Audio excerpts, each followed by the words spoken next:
It is 7:02 p.m. I am calling to order the planning board meeting of Tuesday, October 15th, 2024. Let's see, we have to vote to open the meeting, don't we? Okay, it always feels weird, but okay, all in favor of opening the planning board meeting, Addie Mae Weiss is an aye, Jim Guarino, Frank Hoke, Aye. and Steph Harrison. Aye. Okay, and the agenda. So items on the agenda, the first item listed is the minutes from October 1st, and I don't have them. I did get them from, we used the OpenAI or the AI companion with Zoom, and it did a pretty good job, and I just need to take that and clean it up, and I was hoping to do that today and didn't happen. So they will be coming to you. For tonight, we have the AI companion turned on again, and Jim Guarino has volunteered to be kind of keeping tabs and be the one to help clean that up. So Jim, when those meeting minutes come through on AI at the end of this, I will get those to you in a format that you can edit. Thank you. So no minutes tonight. So first action item for planning board tonight would be the hearing. It's an A&R, approval not required, for 71 Goulding Street West, and then followed by current planning board business. First item is the zoning bylaw amendments, language review and updates discussion. And item 2, potential expansion of business districts discussion. Item 3, MBTA 3A updates, and item 4, accessory dwelling unit updates. And other business, reports on meetings with other boards and entities, and town planner report. Heidi is on vacation this week, so I don't anticipate a town planner report this week. I'm asking for a motion to accept the agenda. So move. In a second. I'll All right, so I think I have a moved by Frank and second by Jim. Does that work? Yep. And all in favor, Addie Mae Weiss is aye. Frank Hoke, aye. Frank Hoke, aye. Jim Guarino. Aye. And Steph Harrison. Aye. So all in favor for the agenda tonight. So the first item on the agenda is our A&R with 71 Goulding Street West. The information was in the packet. That was the public packet that was posted with the agenda on the town calendar. Let's see, Terry is here, the surveyor. Terry, would you like to explain the A&R? I can certainly explain it to you. I'm not the greatest on Zoom, so I can't share a screen with you. I can share. Yeah. Let's see. So there's we have a checklist. We have a plan of land, which looks like maybe an existing condition, and then we have what looks like an A&R plan signed by Terrence Ryan. So I'll share that one if that makes sense. Okay. That's perfect. Okay. Just give me a moment here.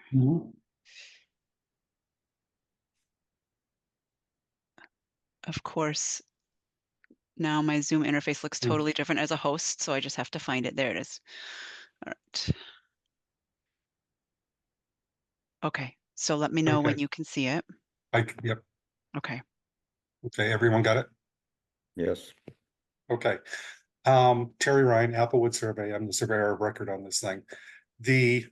Let me start with the reason that this plan is being done. The applicant has currently an approved building permit to put in a solar array on his property. That solar array is going on right down in the lower middle area of the plan of land, just to the northwest of the word south on South Main Street. There's a detail nope, go down lower. Yep, right in there. That's where the solar array is going, right in that area, right in there. Right here, or that whole sort of rectangular area. There's a stone wall on the left-hand side. That's the lot line going right around there. Just sort of box that area out. Yep. Okay. his existing house is just just above that right now. The finance company that is, he's getting the funding for in order to build this solar array wants the solar array on a separate lot. That's the reason we're doing that. That's the only reason we're doing it. Once this is built, he told me he expects to stay in this house for 20 to 25 years. We set up this lot to be conforming, so we didn't have to put that, not a building lot on there. Normally, I would have put the frontage for this lot right, just hooked it right around where lot 1 is written there, right out to Goulding Street. But his driveway goes right along there. And that's labeled as big concrete driveway. I wanted to keep that on his main driveway on his lot. We did set this up. You can see that there's another section of his driveway also says big concrete that goes off lot 1. Yep, right in there. That is set up so if he wants to in the future, and he says he's got no intention of doing it, he can chop off another lot right in there. But again, he's got no intention of doing this time. If geometrically, I could have got 4 lots out of this, but he's got way too much wetlands out there. And again, this is all just to prove to the funding company that the land itself has the value that will cover the loan, I guess he's taking out in order to build this solar array. The lot conforms to the zoning bylaws, frontage, lot area, all the setbacks from septic system, a house, the well, those all conform. The minimal lot width we have is 50 feet on there, which is just to the rear of his, yep, right in there. And that sort of hooks around. The frontage for the solar array is to the upper portion of the plan. It sort of loops around the house lot. And I forgot he's got like, I don't know, 800 feet of frontage on that thing there. Once the array is built, they're using his driveway to access in to build the array. Once that's done, it's pretty much self-maintaining. They might have someone come in once a year to just take a look at it, make sure everything's working the way it should, but they can just access it through his driveway going in there. And it's just, the place is wide open. You can walk right down to it. There's really not a whole lot else to say. He's not trying to create another building lot in order to build a house on this thing. It's his finance company saying solar array's got to go on a separate lot. So we figured, all right, let's at least make one that's going to conform. So house lot conforms. The lot 2, which is the solar array lot, that conforms. Someday, certainly a house will be built on this, but he's saying 20, 25 years. He's planning on just staying right where he is. And he's not going to spend, I don't know how much money on this solar array to 2 years from now saying, take it all down. I'm going to build a house there instead. I can't believe he would do that. And I will add that this A&R, which is an approval not required, which is just looking for planning board endorsement of it, has been reviewed by both Heidi Doyle, town planner, gone through the checklist, as well as our building inspector, Chris Canny, who is present with us if there's any questions from planning board members. But this meets all of there were no conflicts with any of our zoning bylaws. How big, if I may ask, how big is the solar array that they're planning on putting in there? They're different lengths because he's got a lot of trees in the area. So some of them are, and I'm just sort of estimating this, some of them are probably about 150 feet long. He's got 5 of them. Some of them might be only about 75 feet long. The closer you get, north is to the right on this plan. The further south you go, that's where you run into that lot line, and there's a lot of, the whole area is treed on the neighbor's property. So we can't really shove them up against that area. So we're sort of pushing them back a little bit towards West Goulding Street a little bit. And, you know, like I said, 5 arrays on average with them all, it's probably about 100 feet a piece, but they do vary just because of the trees. Some of them are, like I said, close to 150. Some of them are half that. So, and I mean, we're aware of the purpose of this, but again, the planning board's jurisdiction is endorsing the lot. So, and endorsing that this plan. And again, meeting he's already got his approval for the solar array. He's already started building. Okay. I just have a question out of curiosity. Is the solar array size for the existing house on the lot, or is it sized for something bigger than that? I honestly don't know. It's below that 250 kilowatts or whatever it is, which is the difference between the large and the small solar arrays. I don't know how much power those things put out. I know he is connecting back to the grid, so whatever he doesn't use is going to be sold back to the grid.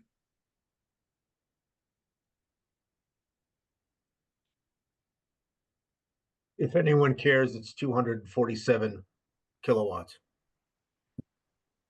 Right under the threshold. Thanks, Chris. Chris, do you happen to know how many panels that is? But hold on. I think I can probably get you a number on that. I do want to remind planning board members that we are not here to approve a solar array. Understood. Yeah, I think there's just some curiosity just due to ongoing discussions in the planning board. So to the Right. extent that we're able to ask informal questions, but I mean, if we can. the applicant's willing. Helping us to inform us with other issues. Yeah. Sorry, anyway. I mean, certainly it's useful for our general education as we're trying to understand what solar array sizes look like and how they might be set up, and you know, what is something under the 250 kilowatt threshold. You know, so I'm all for having this discussion. I just want to make sure it's clear that what we vote on is just endorsing the lot, the plan. So I guess since while Chris is looking up any information on the solar, can I have a motion to endorse the A&R for 71 Goulding Street to create a separate lot 2? So moved. It's been moved by Steph. May I have a second? Second. Frank, second. Okay. All in favor, Addie Mae Weiss is an aye. Frank Hoke, Aye. Steph Harrison, Aye. and Jim Garino. I Okay, thank you. So all present have endorsed, and the question of signing this, the documents are at town hall. You can either vote to have me sign on behalf of the entire planning board, or if everyone believes that they can get to town hall Wednesday or Thursday. It has to be Wednesday or Thursday to sign. Let me know how you guys would like to proceed. My preference is to vote to have Addie Mae sign on behalf of the planning board. Yeah. Is everyone okay with that? yeah. If we need to, I can make it. Okay, so. All right, so I believe it sounds like the preference is Steph and Jim to have me sign this one on behalf of planning board, but we need a motion. So Steph, can you make a motion? Yeah, I move to approve Addie Mae Weiss to sign the A&R on behalf of all voting members, all the members who voted in favor on the planning board. Okay, Second. so moved and second. And so all in favor of my signing Addie Mae Weiss is aye. Frank Hoke, Aye. Jim Garino, I Harrison. Aye. Terry, I will take care of getting this signed at some point tomorrow, so we'll be ready for pickup by Thursday at the latest. Okay, that'd be awesome. Thank you very much. Let's see, so moving on to, I have those numbers if you want them now. okay, yes, Chris, if you have any information, again, Uh, for our education. 384 panels. It works out to about 10,000 square feet of coverage on the ground. How many panels, Chris? I'm sorry. 384 plus or minus.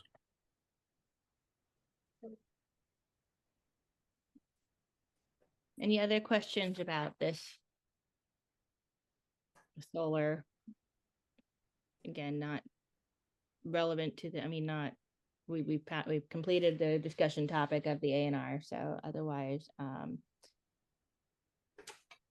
oh, well, Terry, thank you for your time, and I know that it was a good meeting that Heidi and Chris had, looking through the A&R and also just talking about process in general for surveying, and as we were looking through the checklist that we have as a planning board and looking for ensuring that there's consistency in everything that we require on our plans be included on a checklist. There was a couple good ideas that you had, so I know we will look forward to talking with you further.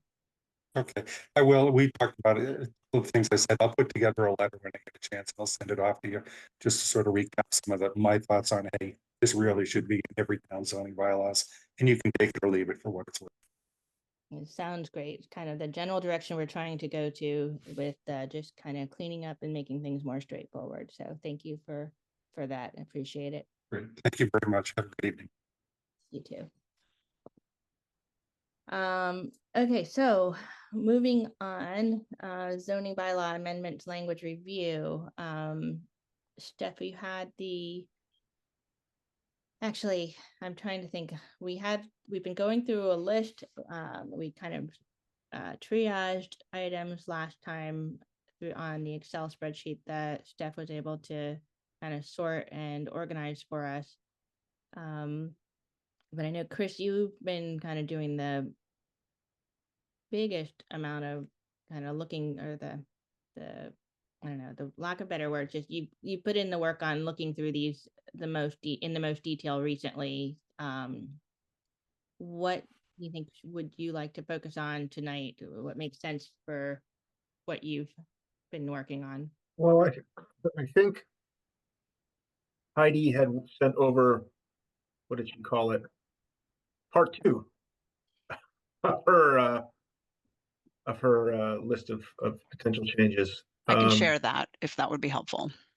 Yeah. Okay. I'll share my screen, which has both the Excel sheet and part 2 on it. And then if I need to, I can also call up the actual current zoning bylaws to see how they fit together. So where we left off last meeting is column D.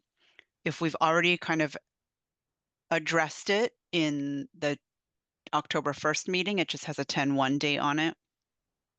There are some things that are highlighted for further discussion, potentially, from that 10-1 draft. And then I think part 2 starts up sort of below the list. And there were some purple highlights where there's some bigger issues that are not necessarily housekeeping. So a lot with ADU. And I started to do the bylaws, and I wanted to confirm what I had put in for table 3.2. So I turned that purple. It is a housekeeping item, but I just need somebody to confirm it at some point.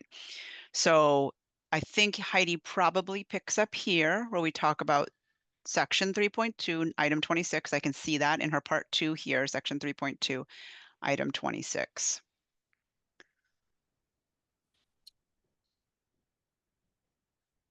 All right. Well, with the absence of Heidi, then I guess I'll talk about this a little bit. So our bylaw creates this multi-dwelling category, which is not, I don't think, universal among other towns or state zoning, generally speaking. And it's quite restrictive, where again, in our bylaw currently, it's prohibited everywhere except in EA districts. However, we noticed that if you do an open space residential development, which of course nobody's done one yet, but if somebody did do one, it specifically allows you to do multifamily dwellings. It encourages you to. So just that alone would require us to make some sort of a change to the bylaw to speak to the fact that we do already allow them within the open space residential development. But it also sort of ties into the ADU question because ADUs are not restricted to be only detached structures, they can be within an existing dwelling or part, attached to an existing dwelling, which by our definition would become a multi-dwelling, and again would be prohibited, which of course it can't be because it's going to be allowed by right. Anyway, so it's just an area where that multi-dwelling thing kind of ripples out into all of these other categories and affects it. And we have a similar situation. If you want to skip down to the, I think it's the number of dwellings on one lot. I think it's in here somewhere down here. Yeah, 4.3.6, which is further down in the document. Deals with like the number of dwellings that are located on a lot. Well, here's another situation where we've already been allowing apartments by special permit to be on a lot where it doesn't have to necessarily, could be a separate structure, it could be attached, whatever it may be. It's just another way of creating another dwelling, and yet our existing bylaw language is sort of antiquated and doesn't really reflect that. So anyway, we've got a few things like that to clean up. So what is your best proposal? I mean, is it just adding like, making this into a comma delimited list where it says Right. So resident this is EA the question: districts? is do we Yeah. want to keep our reference to multi-dwellings and our definition for that, and just make note of where they are, permissive, either by special permit or through open space residential development? Something like that might be a sort of simple solution. What are other towns calling multi-dwellings? How are they referencing them? I mean, a lot of towns specifically zone two-family dwellings separately from other multi-dwellings, as we would call them. And a lot of towns historically have areas for one and two-family dwellings, much more commonly than three-family and above. We've just kind of lumped everything that's more than one into this multi-dwelling category. So I mean, it's a question: do we want to differentiate between a two-family dwelling and a 3+ family dwelling? The building code makes that distinction, where a two-family dwelling is essentially treated just like a single-family dwelling as far as like fire suppression systems and all that kind of stuff. You don't have to do any of that in a two-family.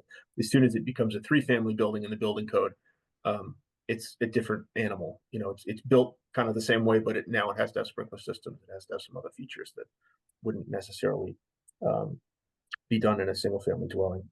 So, yeah, I don't know. I mean, is this like a full rewrite, or is this like a try to edit what we've got?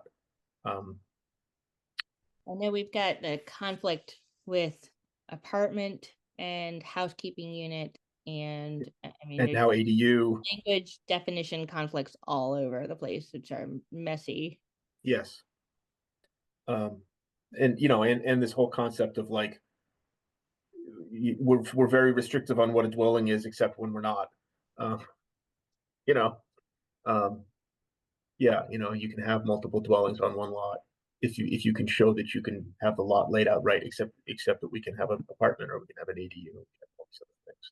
And yeah, all this stuff meshes together. So if we change one thing, we kind of have to change everything that it impacts, which is kind of a lot of stuff.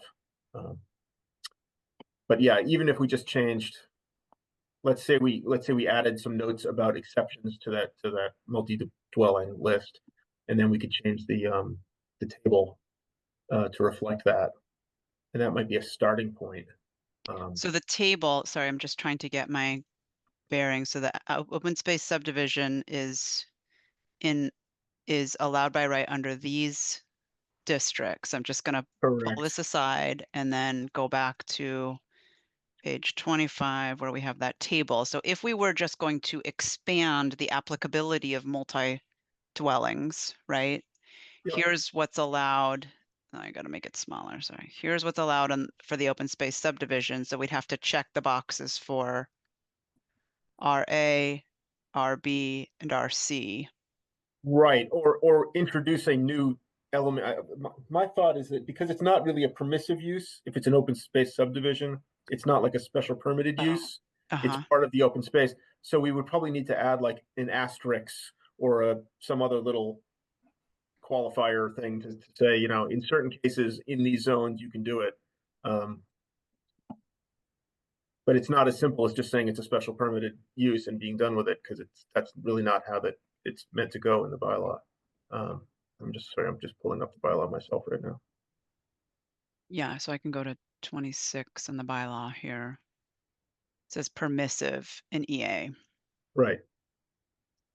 Right. And I guess in an EA project, they're essentially granting you a special permit, or maybe they even are granting you a special permit for multi-dwelling construction, in addition to whatever else you're doing through the EA.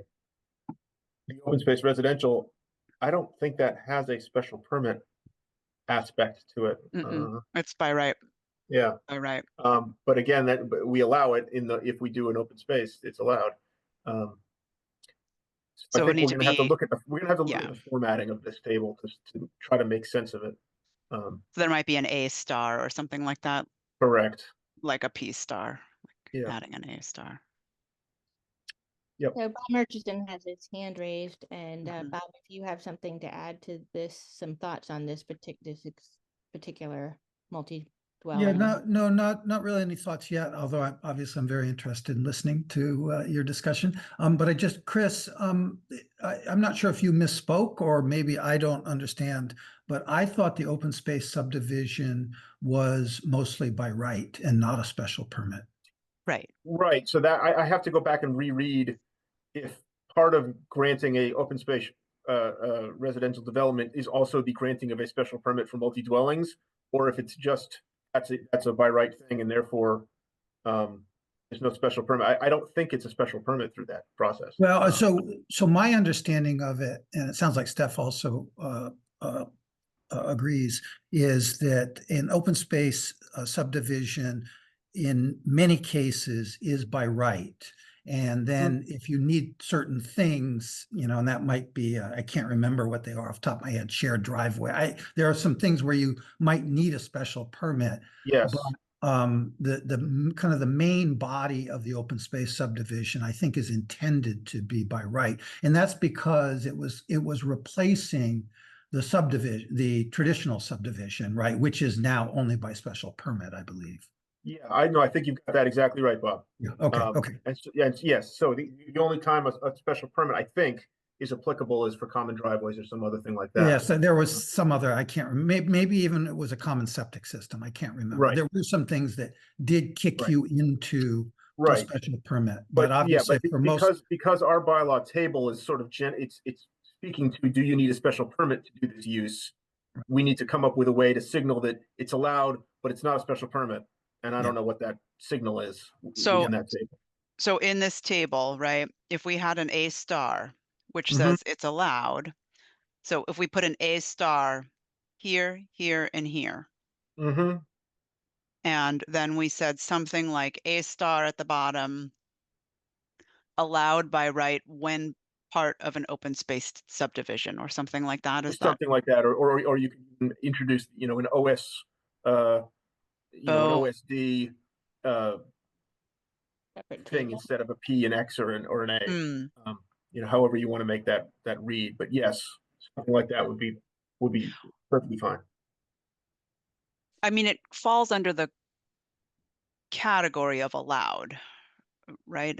So is open space subdivision. So it's, yeah, okay, interesting. Right, but it wouldn't be allowed on like just a single lot A&R kind of a, you know, not an open space development. So you're suggesting instead of an A star, maybe something like an OSRD or whatever, you know, something like that, maybe to indicate that there's another way to get you into having multi-dwelling. And that would be defined the same way here, where it's an A star, or did you say OSRD? OSRD, I think, would be like the open space residential subdivision, or sorry, OSRS would probably make sense. Although that's a lot of letters to put in the table. Yeah, it could just be OS maybe. Right. Or an OS in the table where, and that would be defined as right when approved as part of an open space residential. Yeah, okay. I like that. Something like that. Allowed when approved as part of an open space subdivision. Mm-hmm.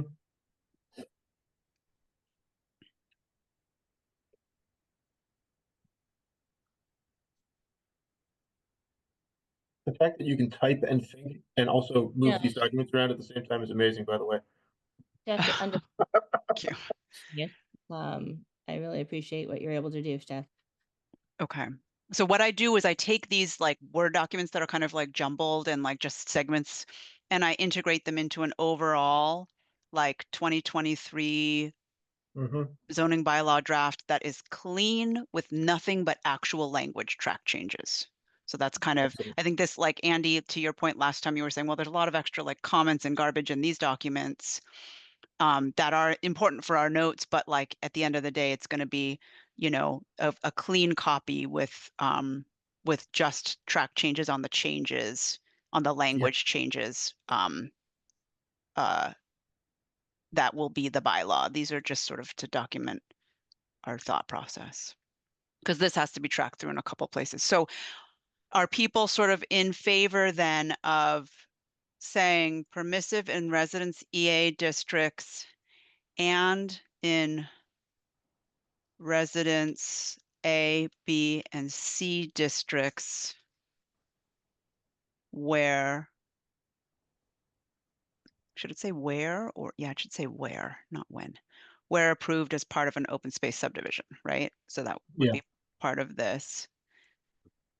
And then, I'm in favor. I guess I do want to get back to, I mean, I'll be curious. I'm going to let Marion speak in a minute, just because I am intrigued if we should be addressing this right, distinction on multi-dwelling, the Mm-hmm. 2-family dwellings separate versus 3-family and above, because I think that is a distinction, and it would be valuable to have that in our zoning bylaws. And I don't think we have them anywhere just separated. No. Marion, please go ahead and share your thoughts. Let's see, Marion, I can't hear you. Sorry. Okay. The open space subdivision bylaw may have to be revised a bit for this. I'm not sure. Right now, it says that duplexes in an open space subdivision, duplexes may be allowed on one lot by special permit. Maybe you already said that. Oh, see, But it that's does say that you need a special permit if you want to do a duplex. okay. thank you.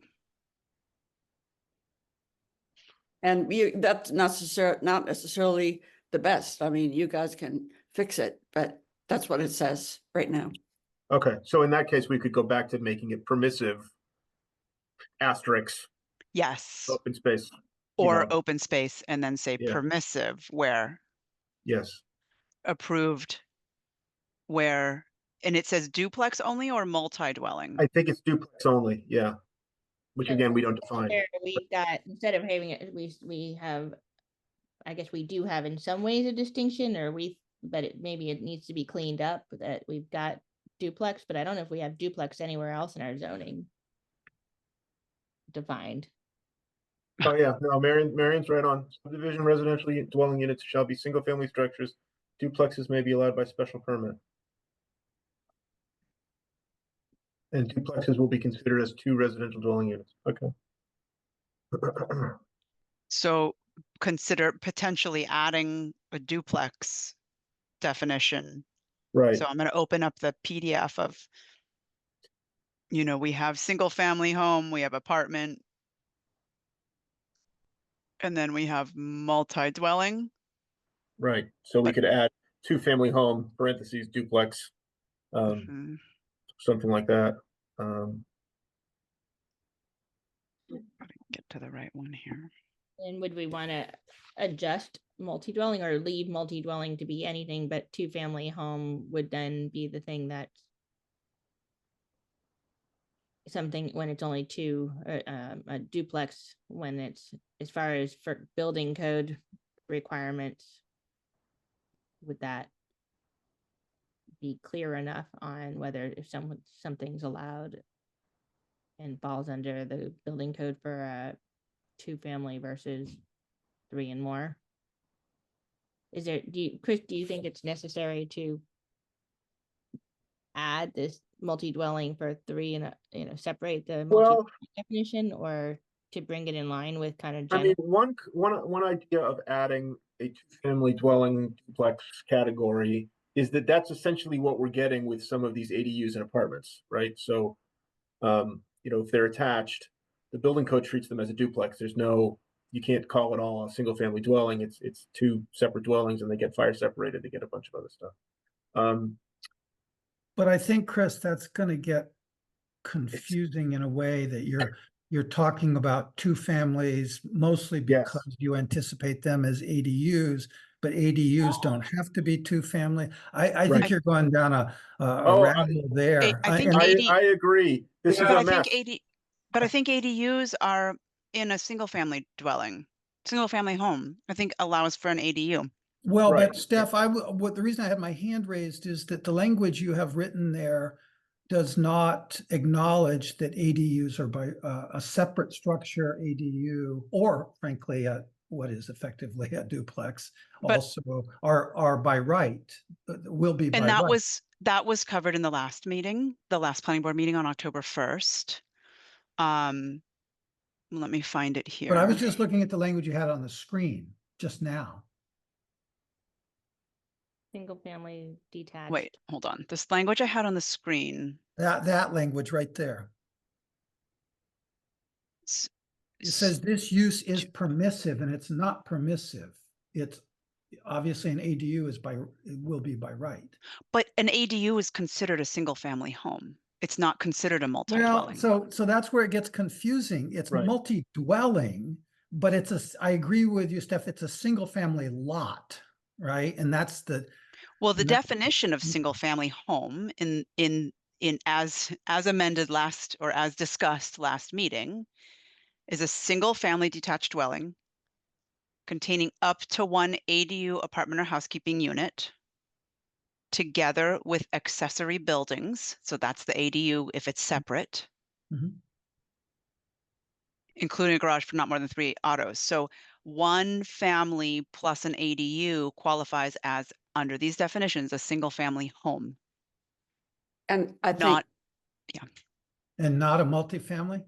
correct. Right. Wow, that's gonna confuse the heck out of people. Are we drawing the line at multifamily though, at 3 and above? Marion, do you have anything that can add clarity to?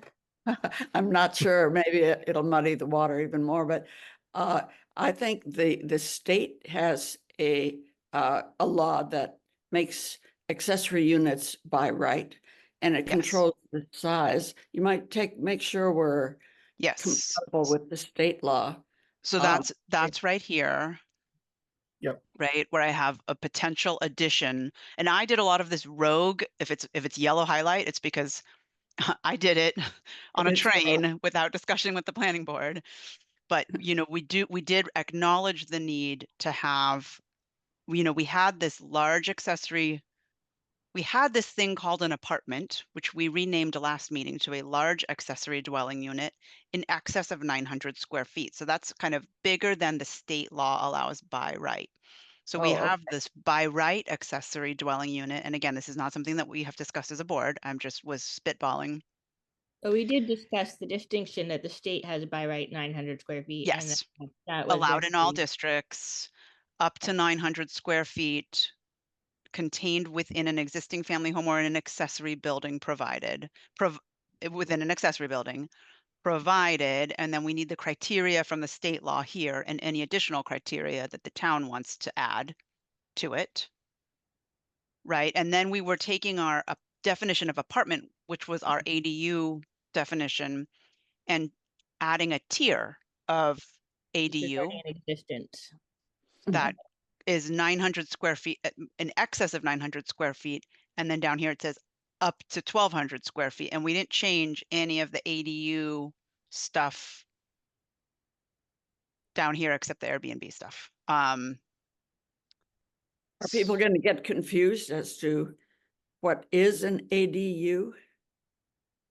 Is it 900? Is it 1,200? Well, there's two different types of ADUs, a by right ADU and a large ADU. Oh, okay. So could you say a duplex is above 1,200 square feet? Right, so No, that would we- be that would be the reason for having duplex in the bylaw, because then there's no limit to the size of either dwelling, right? So if it was That's part right. of a special permitted Oh, open space development, your duplex could be equal sizes, they could be whatever you want it to be, and it's not a single family with an ADU, it's a duplex. okay. So if we did a duplex definition, then we would not, it would be a single family detached dwelling. I think we read some language from another bylaw that said something like designed to be inhabited by one family or something like that. It would not be allowed to contain up to one ADU apartment or housekeeping unit, right? That wouldn't be part of a single family home. That would then become a duplex. Right, I mean, a duplex, the definition would be, a single structure designed for two residential dwelling units, something like that, with no limit on size. What about a detached ADU though? Is that a duplex? As long as it meets the criteria of what an ADU is meant to be, either by right or by special permit, it's not gonna become a duplex. It's only gonna become a duplex if it's other than what the ADU allows. So 1,200 seems to be the Yeah, low. the 1,200 would be the maximum size. Yeah, can I ask a public policy question of the planning board here? So it appears as though maybe this was a conversation I missed 2 weeks ago or whatever it was, and I apologize if I did. But it seems like you're leaning toward having two different ADUs, a large ADU and a by right ADU. And I guess that's gonna be confusing. And my question would be, what's the public policy reason for having two different ADU laws? Why not roll it up into one? If you made, because you can be more permissive than the state. Obviously, the state says you have to allow 900, but there's no reason you can't allow 1,200, right? And make an ADU as an ADU as an ADU. It has to be half the size of the primary house or 1,200 feet. And maybe you have a reason that I'm not thinking of why you want to have two different ADUs and kind of, I think, make the code more complex. But I'll throw it out there. I'm interested in the reasoning. I mean, I I think guess- some of it is that we're wrestling with just the number of bylaw updates that we're trying to address and the number of things that we're trying to clean up and ensure that we can make some changes that get through town meeting. So throwing everything in one lump might be too much to kind of for people to wrestle with. So the large accessory dwelling unit is what we have in place currently already. That was approved a number of years ago. And the by right just cleans up what the state has allowed that doesn't go through permitting. It doesn't go through an approval process. Sorry. So I But mean, it's forcing you to have two completely separate laws when you could have one if there were not a good public policy reason for having them be different. I mean, to be honest, the difference between a 900 and a 1,200, I'm not sure is really terribly significant. Or maybe you want to bring the 1,200 down and make them all 1,000. I don't know what the right numbers are, but I'm just saying simplify your lives and make it an ADU as an ADU. And if you want to be more permissive than the state, sure. But to separate them, you're kind of saying, well, we want to kind of get in people's business if they're above 900, right? And create more rules for them to be above 900. It also creates a problem where if you have a 1,200, for example, let's say you under the bylaw, you have a 1,200 square foot ADU, but now you don't, it can't be under state rules. It has to be under, so you can't kind of go Well, backwards. if we have it, it was created under all of these requirements and would be maintained under all of these requirements, right? I mean, that was kind of the thinking, was that we didn't want to 12, in my opinion, I'm very interested in what Marion said, but in my opinion, there's a very big difference between a 1,200 square feet and a 900 square feet. Before I moved to Sherborn, my whole family, all 5 of us, lived in a 1,200 square foot home. Mhm. And if that were a 900 square foot home, it would have been very different. A 1,200 square foot home is enough for a full-fledged family, and a 900 square foot home is a different type of home. So I think the intent here was to keep the 1,200 square foot threshold as a special permit, the way it was intended, but carve out smaller units by right per the state law. But I'm really interested to hear what Marion has to say, if that's okay, Addie May. Yes, absolutely. I can see both sides of this. Fundamentally, I kind of agree with Bob, making it really complex, using the same terminology, accessory unit, but two sizes, one state mandated, one town special permit. Yeah, if there were a way to simplify it, I think that would be good. I was actually going to comment on something else. I was going to throw yet another wrench in the works and ask, under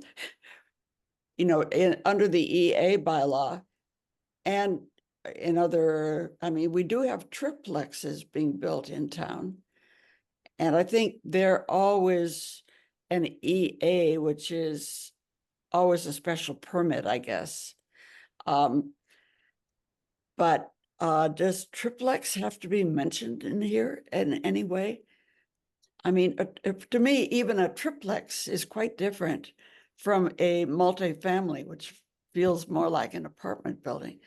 But maybe that's just splitting hairs. You can ignore that. Well, I liked Chris's distinction that there's a singleplex and a duplex in the building code that are treated differently from a threeplex and larger. So having that, if you want to get even further in the consistency. weeds, then you can go to townhouses. You can have a row of 50 townhouses that all get treated like it's sort of in between thing. They're like a two family on steroids where they get sprinklers, but they don't get anything else. So they still follow the residential building code, but not exactly what the 1 and 2 family dwellings get.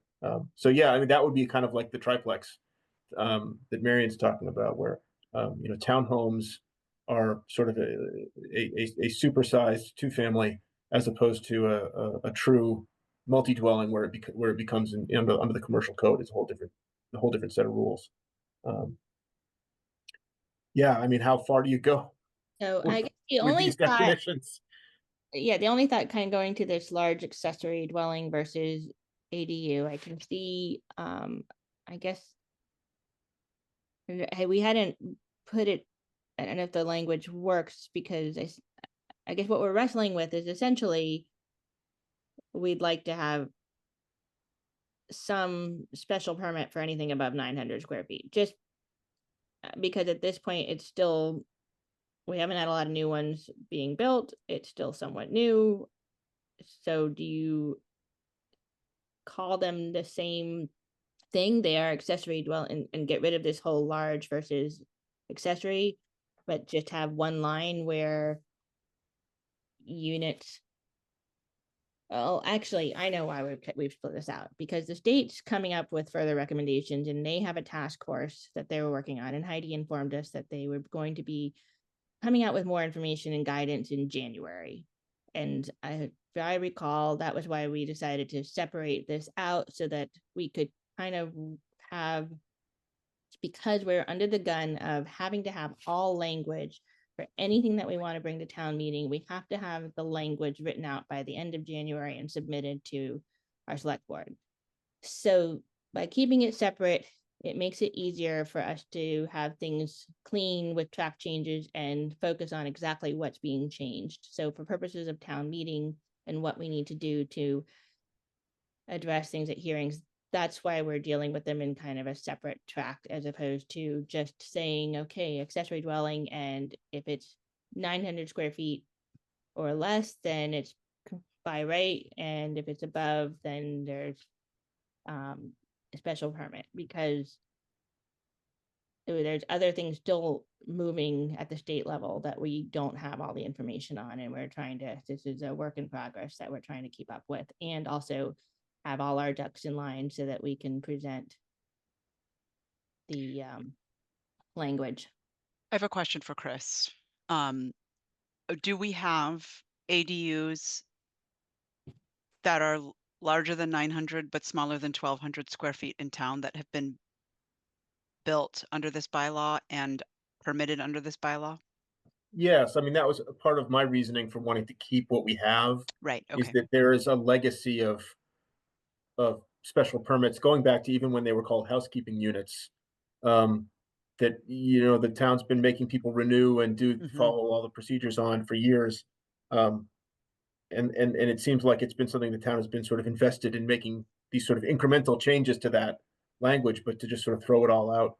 I So don't the, know. s- so the 900 square foot, the ones, any of those that you're talking about that are smaller than 900 square feet would Yep. convert up to the by right and wouldn't have to get a special permit every 4 years, right? Correct. I mean, there's building code implications too, like some of the previous language under the housekeeping units, they weren't rentable. Then we changed the bylaw, I don't remember how many years, 5 or 6 years ago, that allowed them to be rented, which introduced the idea of now you've got a non-family member living in the unit. And so now we've got to introduce fire separations because it's no longer an actual single family dwelling where it's one family living in the whole building. So, you know, if some of those special permitted ones want to flip over to doing, you know, to being not all within the same family, there's some building code implications, but yeah, I mean, otherwise, sure, you could take the 900 square foot ones and say, no more renewal of your special permit. You don't have to follow the occupancy requirements of the bylaw. You know, I think you could certainly make that argument. That, you know, now they're a by right use in that size. I don't know how many of them are that small. Addie Mae, do you remember what the old size was? Was it 1,000 square feet? Think It increased. I remember that it was it went up to actually 1,200. It was 800 15 years ago, and I know that because I Right. built one 15 years Yeah. ago. It was 800. Yeah. And you could only rent it to get this, or you couldn't, you could only have it lived in by family members, immediate family members, or domestic help, Yes. which is Yes. pretty embarrassing law in the 21st century, but whatever. And they changed that, what, 5-6 years ago, Chris, something like Yeah. that? Yeah. Yeah. Would this be helped at all by just having a different word for the 900 to 1,200? If we called it a secondary dwelling unit or something. Or leave it as apartment, which is all throughout the, I mean, when in deleting this term, we were going through and like scrubbing it in other places in the bylaws, but we could just sort of preserve the term apartment, which But is a then, little bit yeah. strange, But but then our definition of the ADU acronym matches the state. yes, If we and we don't, just, yes. and then if we just if we think that there is a reason to manage or regulate differently by special permit, the 900 to 1,200, just having a different name to minimize confusion might just help us be able to move forward. I have no problem with that if you want to retain it as an apartment. Fine with me. Although that can be standalone, right, Chris? Yes, there's no limit on. 1,200 can be standalone. Yeah. single Correct. family. It can be in its own building. It can be attached. It's Right. sort of So it's up to slightly the awkward to call that an apartment, but I guess Right. people figure it out. I think part of the reason for scratching the term was because it was a confusing term in the context that it was, as it was defined, but maybe it's the path That's, of least resistance. yeah. I mean, I say secondary dwelling unit is just a different term that sort of is similar to ADU, but isn't ADU, and maybe is less confusing than apartment. But the simplest thing is to leave it alone as apartment, perhaps. Well, I think they're both ADUs, but one's by right and one's by special permit. Well, but having them both called ADUs is where the confusion is coming in. If we say, ADUs by right. Right. and that's what I had attempted to do here with the by right ADU and a large ADU, and I think that there's just a thought that that's too confusing. It's too similar when the requirements are too different. What about Steph just calling it a special permit ADU or a by right ADU? Then that gets right to the point. Got by right ADU, so it's already done that, and Yeah. And then the analogous would be a special permit ADU, Yeah, right? I don't 'Cause want to you're- change you're- anything in this language because this is my like sacred document that I work on in a quiet space where I can think through everything. But I'll make that note in our working document here. It's always helpful in language when the term is a parallel term, because it Yeah. helps the reader. Right. Makes I mean, that sense was of- one of the reasons we wanted to change from apartment to accessory dwelling, because we're sort of recognizing the fact that they are of the same thing, you know, and so, and again, the state laws now speak to ADU as a thing, and so our bylaw should speak to that as well. But yeah, you're right. I mean, this is I mean, is there going to be confusion in the state bylaw if the state allows ADUs to X, Y, and Z, and we have two different terms that are called ADUs, right? I mean, we can refer to the state. We can refer to the state in the definition of this one, but we still have two things called ADUs if we do it this way. yeah. I think actually, I agree with Bob's last suggestion. To me, it seems quite clear to call one an a by right ADU. And what's that? Well, it's 900 square feet. And a special permit ADU, you get more square feet. I mean, that's fairly simple. Yeah, not having paid much attention to the new state legislation on ADUs, if they're using a generic term ADU, does it introduce confusion about, does it introduce conflict between our special permit ADU and the state ADU? Maybe it doesn't. Maybe it's not a problem. What if we just, what I've read, I think we are gonna be okay. Like, I think this Okay. does make sense, Steph, but we can Okay. we can, make an asterisk or a note to, highlight it or something, and we'll come back to it. Yeah. I don't want to we could get stuck on this for Yeah. a long. And Okay. not to get stuck, but the state law says you can do it ADU 900 square feet by right. Yeah. That is minimum 900 square feet, right? You could make it larger by right. So it's a matter of policy as to whether we want to allow ADUs as big as 1,200 feet by right. Right. So that's an alternative just to think about.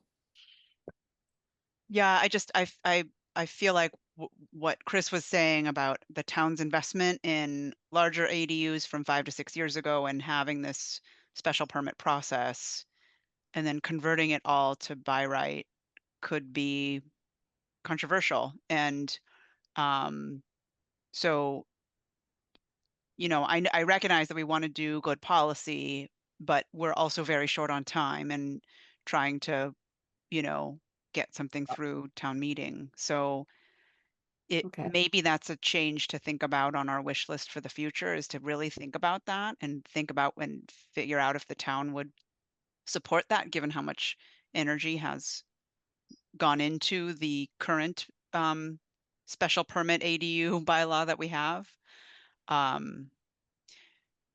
So sorry, then I have another question, which is for definition number 1, we have, oh wait, not this version. We want to look at the version. For definition number 1, we have single family home, which we had amended last meeting to allow up to 1 ADU apartment or housekeeping unit. Are we now saying, and I think I asked this before, but I wasn't clear on the answer. Is this still a single family home definition? Or if there is an ADU apartment or housekeeping unit, does that kick it into the duplex? I mean, yeah, the duplex category. No, we want it to say exactly what you've got. It Okay. should say For single family. we're treating it as a single family dwelling as long as it has a conforming ADU apartment or housekeeping unit. If it's Okay. bigger than one of those things, then it becomes a different use. Okay. So then we have this definition of multi-dwellings, which we talked about potentially adding a distinction with 2-family dwellings as a duplex. Right. Which we actually have a handful of in town. They're prohibited, but there are a few. Be kind of nice to have a definition that speaks to those. Well, and the open space subdivision allows duplexes. And by- the open space subdivision, exactly.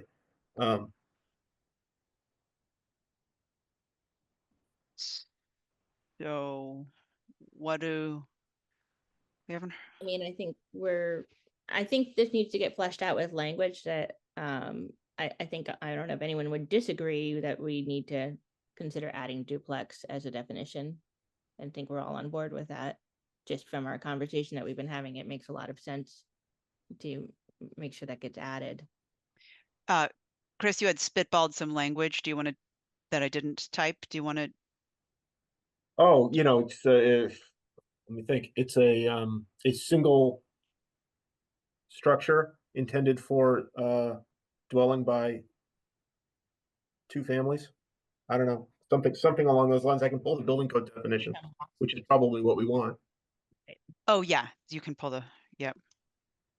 Can I just Um, point out one distinction that I think, for me at least, is really important, and I think it probably is for the rest of you, and maybe you're way ahead of me and you've already thought about it, but the distinction with the whole ADU thing is that the ADU and the primary dwelling can never be separated, right? Whereas a lot of our zoning stuff, for example, the open space subdivision, duplex, or two-family, whatever you want to call it, those can be owned by two separate parties. And I think when we think about regulating, we need to kind of, that's like a core thing you got to keep in your head, is that the ADU can never be separate from its parent, its primary home. But for a lot of these other regulatory issues, they are separate. So when you're talking about three families, two families, whatever it might be, in a multifamily setting, they're owned by all different people. And so in many ways, the zoning aspects of an ADU really are fairly sticking with the single family concept, because it can't ever be divided, right?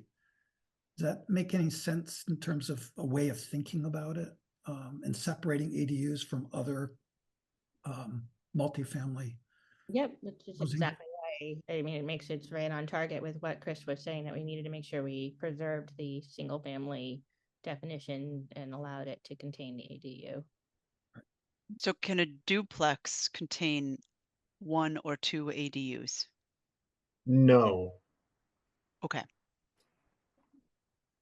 unless we want them to, but not by right. I mean, I think the state law is applicable to single family residences. And so if it's a two-family residence, you wouldn't get the by right ADU benefit that you would get if it was a single family residence. Does the state law, I thought that there was discussion at the last meeting about the state law being focused, about Sherborn being focused on single family homes, and the state law allowing by right in other circumstances, but I could be wrong. I could be thinking about something else. I think the state law does reference, I think what Chris says is right. The state law references a single family home, or a single family lot is the way I say Yeah, it. it describes it, I believe, as a single family lot. Yeah, exactly. Okay. Okay, great. All right, so what else? Let's table this discussion. Okay, yep. There's always more to work on, and I know we need to come back and do, there's some more homework to do on that with language. But Yep. looking at where we're at, and Chris, I know we have some discussions regarding kind of business district, business zoning. Oh, yes, that's a whole thing too, yeah. whole- Well, let's work our way down through Heidi's Okay. wish list for our homework that we were given here.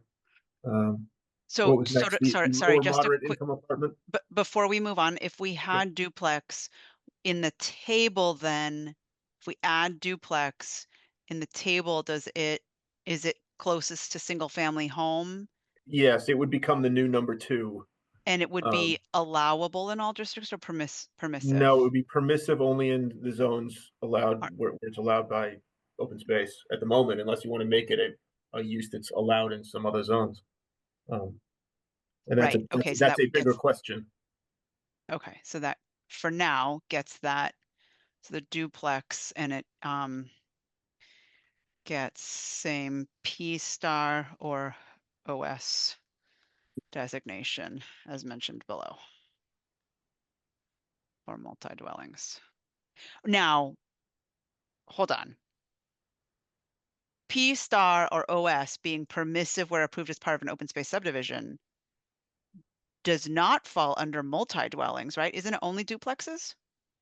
Yeah, duplexes are the only things that you can get a special permit for in an open space. Okay, so multi-dwellings have nothing to do with the open space subdivision. So we do not need to expand multi-dwellings to be allowed in, right? If we're creating duplex as a category, now multi-dwelling Okay. is not impacted by the open space issue. Okay, What's the other benefit of it creating this duplex definition? yes, yes. Makes it cleaner and easier to distinguish. And prohibited And yeah, in all other districts.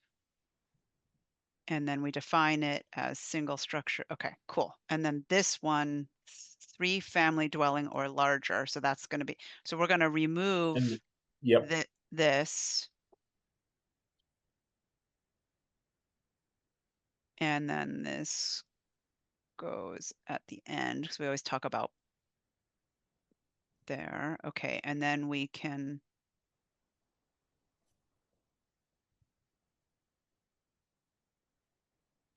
so then we'll say in the table that goes up here. In the table, P star or OS, right?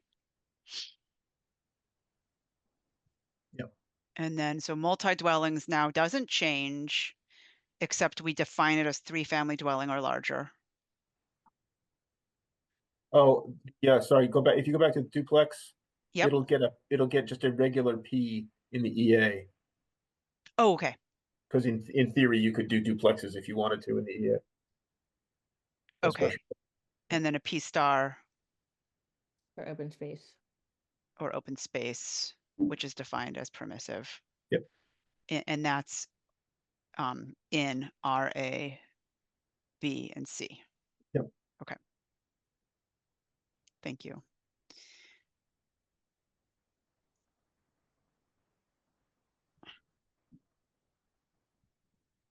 And I'm just going to move this note up here. Chris to get building code definition. Building code has some same requirements. Okay, cool. All right. So then moving on to lower moderate income apartment. And the point here is that the CMR reference is suspended. Yeah, 760 CMR 45.03. Okay. If you look at it on the state website now, it says refer to 40B.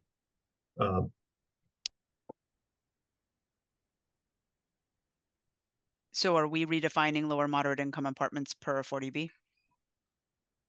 Well, the question is, do we keep this section as it is? Or do we just wipe it out because 40B kind of trumps this anyway? I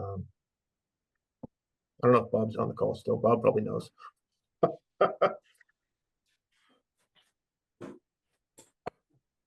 I don't want to, let's table this, just that part, just because I feel like that discussion is, We wanted to run this to town council anyway, and I think that that's probably what we should do is if this is still a law that we have to comply with, we should keep it in the bylaw. But if it is no longer a law that we should be in compliance with, then maybe we delete, and because there's a new law that covers exactly what this was trying Yeah, to do. and we have town council flagged here for this Yeah. one already. So, okay. Okay. I think we already D, E, and F. So we already discussed the ADU definitions. The next one goes, right.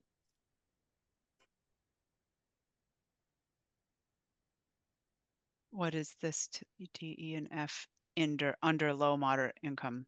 Okay.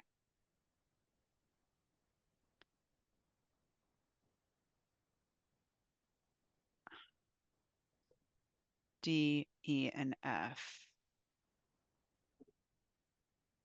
So if it stays in, then we need to revisit the language. If 27 stays in. Okay. Okay. Only need to revisit these if 27 stays in. And this is 27. Okay. Offsite septic. Is this correct? It's shown as EA only. So 28 offsite septic systems. It's just, this is an unusual thing for zoning to regulate. Because number one, we don't treat a septic system as a structure. And so it doesn't have to follow any of the other dimensional requirements or other things that zoning normally deals with. And obviously the Board of Health has copious regulations about this. So I'm not really sure why it's part of the zoning bylaw. Erin has her hand Thought raised. to just take it, basically not have the planning board or having the zoning discuss septic systems. Is that what you're thinking, Chris? Yeah, I'm just not, again, it's like the only time that we try to regulate anything about septic systems. I see Marianne has her hand up. Yeah, I just, what sprang to mind was that in an open space subdivision, the bylaw says that you can use up to 10% of the common open space for septic systems. Right. And But that may well be on a different lot by the time it's that's right. been But designed. So it is a Board of Health thing though, so I don't know. yeah, I'm in favor of deleting it because I don't think that this is not a thing that zoning really should be, regulating. But Right. again, I we guess can the question check is, with town council and see if they think there's a reason Yeah. to save it.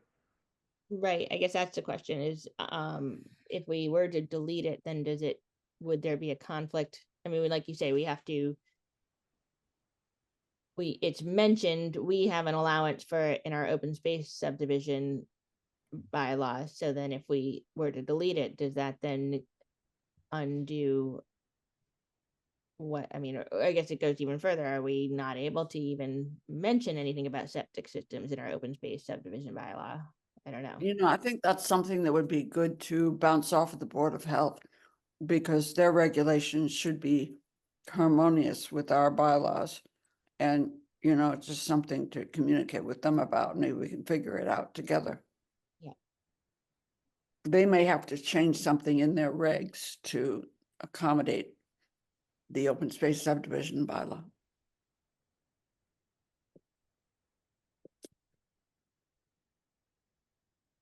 Yeah, I mean, yeah, it would be like, I mean, I think we're going through this process and in general, there's been discussion of, we're working on ours. I'm hearing other boards are working on kind of looking at their review, of course,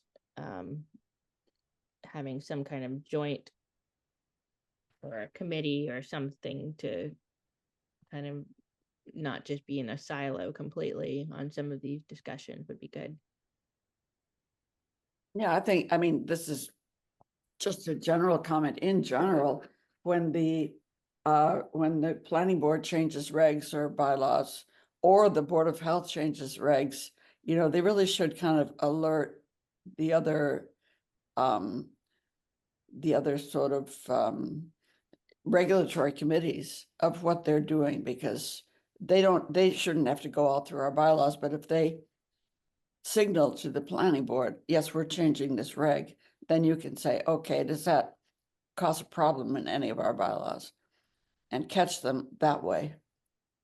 But now I think Jeremy is having monthly meetings. Chris, you know more about this. Yes. Between the planner, the Board of Health, and Concom. Yes, we're trying to foster some communication. Mhm. That's good.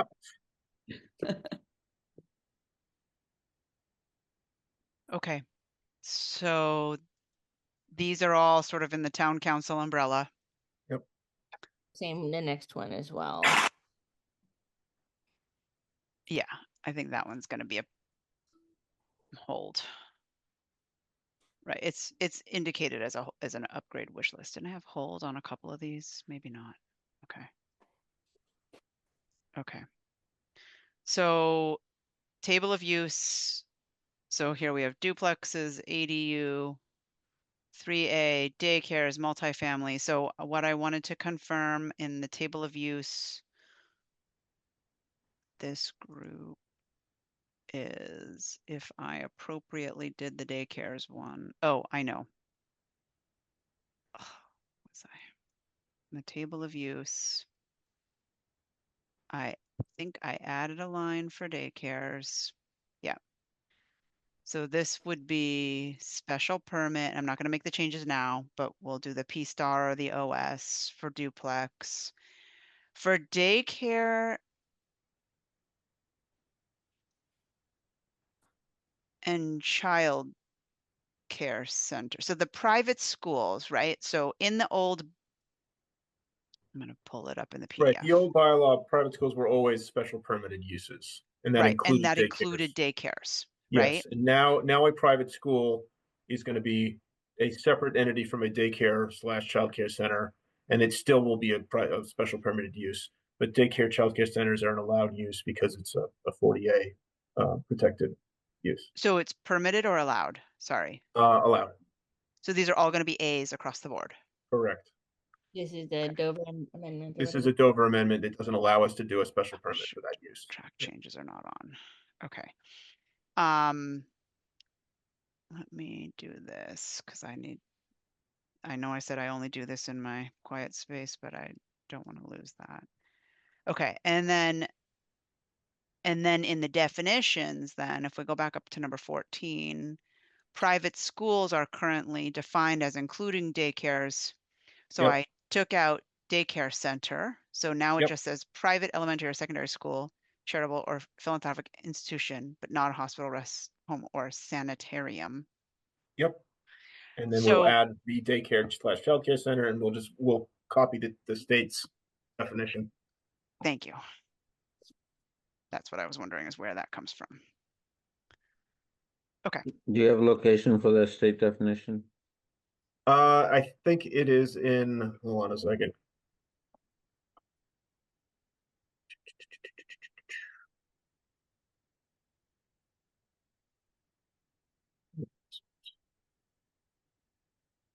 Sorry, I'm scanning for 48. It's not in 48. It's elsewhere, but I have to find it. We can get it later. Okay. Moving Okay. on. Yeah, sorry, moving on. I just wanted to catch that because it was on the list. So that is sort of ongoing. Chapter right? 15D, section 1A. Whoa. Sorry. Sorry. Okay. What was it? Chapter 15? Chapter 15D of section 1A. Or section 1A of chapter 15D. I don't remember which of those first sections or chapters, but B is in boy. D is in dog. 15D. Okay. Okay. Thank you.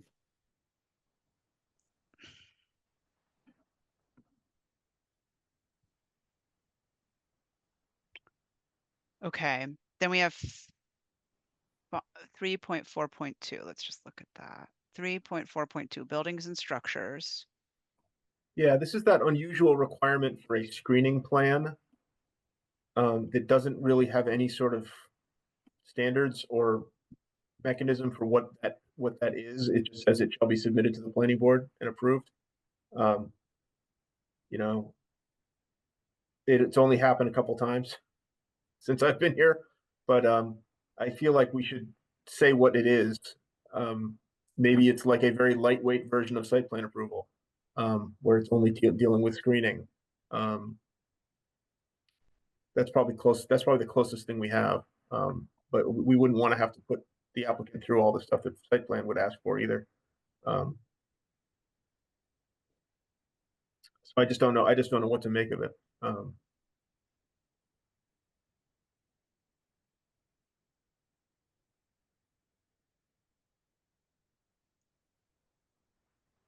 You were suggesting just deleting it altogether. We could get rid of it. like I said, I don't have a problem with saying you need to do some version of site plan approval, but I just think that usually implies, surveyors and engineers and a bunch of money spent by, a farm that maybe is trying to put up the world's cheapest building, which is usually what's happening on a farm. So I don't know, or do we want to just build into this, what this application process is? Yeah, I'm not Because sure. everywhere else we say you have to submit something to the planning board. It's either as a special permit, or it's as part of a site plan approval, or it's, whatever it may be. These are the things that the board can do, and yet we have this requirement for this screening. Because the screening is called out separate, as whereas in a site plan review, there would usually Right. be a place there for screening discussion rather than as a separate item here. Yes. This is a screening plan that's submitted as part of a building permit application. Right. So it makes it seem like it's not a preliminary application like a site plan approval would be normally be. But again, like if I get one of these tomorrow and I have to say, okay, here you go, planning board, here's my screening plan that somebody submitted as part of their building application. How do you approve that? Like, is it just other business? I don't really know. And then what's the sort of standard that you're following?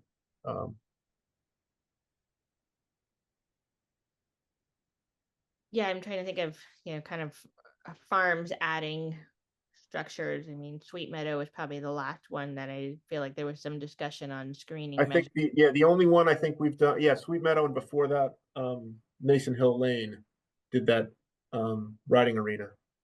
But that had almost no impact on neighbors because they can't see that part of the property. It was kind of already screened.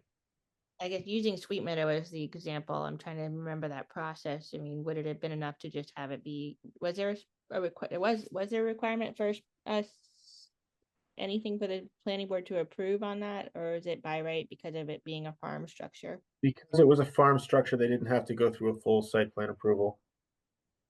So is this kind of the only place for a planning board to say, hey, we want to make sure things going up look nice, or Right. Is there? No, but Yeah, I mean, I have no problem with the intent. It's just sort of the actual action of the board is kind of a weird process, or it's not really a defined process. Marion, welcome your thoughts. Oh, well, I was just going to say that I was there with a lot of Sweet Meadow stuff. And we did require screening. And I don't remember what the process was. It wasn't a complete site plan review, I know. Right. So basically, I've been through that process, but I don't remember under what law we did that. Yeah, right, it just seems to be kind of an informal approval process. Right, which of course, then if we're trying to make things as straightforward as possible, this doesn't feel very straightforward. But I think let's revisit the process of what we went through and see if there was something that could have been, do we have anything defined as, do we have any way of, I'm not sure where else or how else to kind of, I guess if they had applied to expand a building, then Chris, you wouldn't have any ability to say, okay, this looks good, but this meets the requirements for building code, but there's nothing in building code that requires any screening or kind of plantings. Right. Well, as I recall, in that case, they put up a building without asking anybody. Right. It was very quite close to the property line, and I believe it was the neighbors that alerted us to that. So, yeah. Well, so my remember. question on this is, typically I think the process has been that like abutters and neighbors speak their opinion at the meeting. Is there an abutters list required for this? Do we have to notify the abutters? I don't know. I mean, is that what we want to be doing? I recall like maybe a year or two ago, there was a Sweet Meadow issue before the planning board. And I think it possibly was a site plan review because there was some talk about lighting, and one of the abutters was there and complained about screening. And I remember Chris Owen saying, let's approve this, but let's just, you know, from person to person to talking to Sweet Meadow, call your neighbor and find out what they need and try to accommodate their requests, basically was kind of, I just feel like I recall that very specific conversation, but I don't recall what the issue, why Sweet Meadow was coming before the planning. I wasn't on the planning board at the time. And I don't remember why Sweet Meadow was coming before the planning board. Yeah, I guess I can see where, you've got this situation on Nason Hill where really a structure going up surrounded by woods doesn't really affect anybody. And I guess let's come back to this, but I think it's now we've all been given some food for thought because, maybe it isn't appropriate. We kind of, the only scenarios where we've actually kind of used it is when it's something that directly affects an abutter. And so maybe that, I do think that's important to have something to protect neighbors or encourage neighbors to be aware of what they're building and wanting to be good neighbors. But maybe there's someplace else, or at least nailing down an exact process, as Chris is saying. Maybe then we need to either define this process of what this is. Does it need to be formal? Does a butters list need to be notified? And I don't think we have enough information. I think we to talk about this tonight.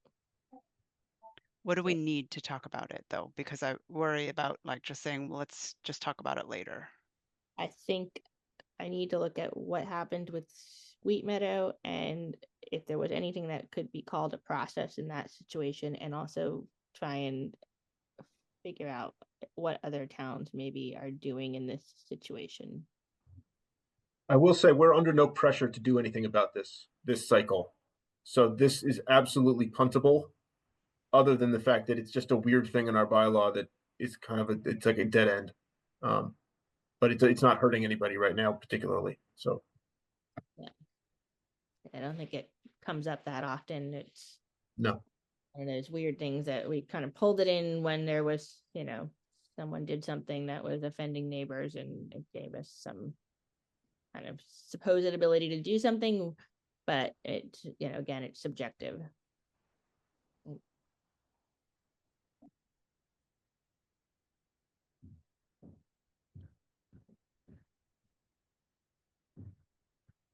right, so let's see, we're on the next one.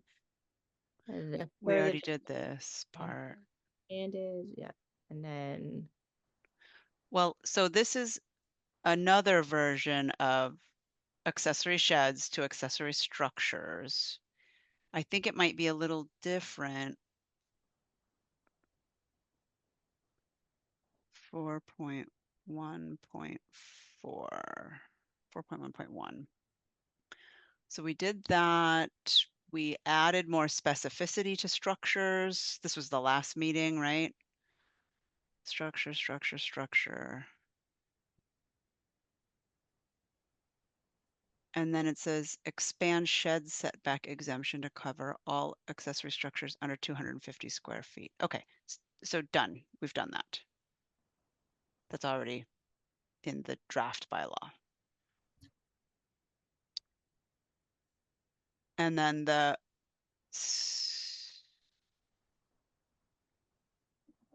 okay, then there's this one, which is the 50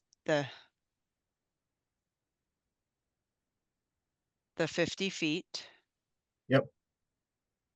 Well, it's the lot width for the depth of the front yard setback. Right. So we have two different scenarios here. One where this is what I wrote in from the last time, from the last discussion in the left side. And it ties to an asterisk, which is all under here. Yep. Okay. And then this is what's proposed this time. So I just want to make sure they're slightly different. be maintained or continuously maintained? Yeah, continuously maintained was Rick Novak's wording. He of the zoning board of appeals. Okay. So to keep it then as continuously? I don't have a problem either way. I think that Okay. I think maintained is perfectly fine. I like its positioning in the Yes, me middle of too. the sentence as opposed to at the end. Yep. And then this is between the required frontage and that, I mean, to me, 6 and 1/2 dozen in the other. I'm Right. fine with either. Okay. So this one's done. So 4.1.1 and 4.2 are done from last time. 4.3.6, number. Oh yes, And this is the one I was saying is it's a nightmare now that we have ADUs and apartments and other things. okay. Because obviously each of those things represent a dwelling. And yet this speaks broadly of the number of dwellings is limited to, one per lot, except where you can show that you've got enough area and frontage to have another conforming lot. And that's not applicable. So we need an exception at the end of this, or somewhere at the beginning of this, the number and location of dwellings shall be such that. I mean, can we not just say per the definition of single family home, duplex, and multifamily dwelling? Because single family home allows an ADU and an accessory apartment. Right, so yes, we could point to those instead of just saying dwellings generally. You could say the number and location. Well, I'm just trying to figure out. Let's see. Marion, did you have a thought? Not, Because there are a lot of exceptions to this. The open space development is an exception to this. EA is an exception to this, right? There's a lot of ways to develop properties where you have more than one dwelling per lot. Marion's hand went down. Oh, Was that oh on dear. purpose, Marion? yeah, my hand went down automatically, but I do have something to say. And I hate to do this, but to back up to that lot width thing, just a wording change, I think, would make it more airtight. We Where you- were using this one, by the way, sorry. Oh, okay, yeah, thanks. It's in, I gotta get my glasses to see the fine print. It's in the single star. Yep. It says, at no point between the required frontage and the building line shall lot width be reduced to less than 50 feet. What you mean there is at no point between the setback line and the building line. Yes. Now, right now that we're making a distinction that we need to maintain lot width to the setback line, you could alter that to say setback line. I like that. It's just a little bit more airtight. Yep. Oh, also, this is just another thing. What is an exception from the planning board? And what does that look like? Oh, that's not a good thing to put in there. That's inviting trouble, isn't it? Yeah. Well, it's not added, it's there. It's there. So do we want to make that something else again? Is there a process to get an exception from the planning board? I don't know. I don't think so. Right. Period. Strike that, Period. right? Yes, thank you, Chris. Yeah. Well, while we're fixing things, Yeah.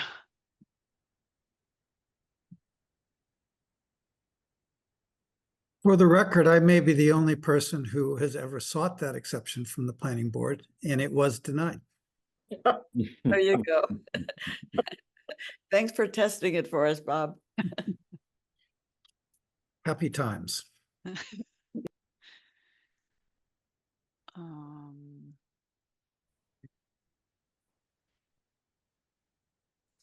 Okay, so And, now and we're also moving. for the record, Marion, I agree with your improved definition. Obviously, I consider myself to be one of the world's experts on lot width definitions in the town of Sherborn. And I think what you've written is clear. And that's a good thing. Whatever it is, it's good that it's clear. Because when it's not clear, bad things happen. Okay, great. So number and location of dwellings on one lot is where we were. Yes. And this is just muddy as all get out because So, well, we've got an out clause at the end. This section shall not apply to multi-dwelling projects in residence EA districts for which a special permit has been granted. We should probably expand that out clause to also include an open space residential developments.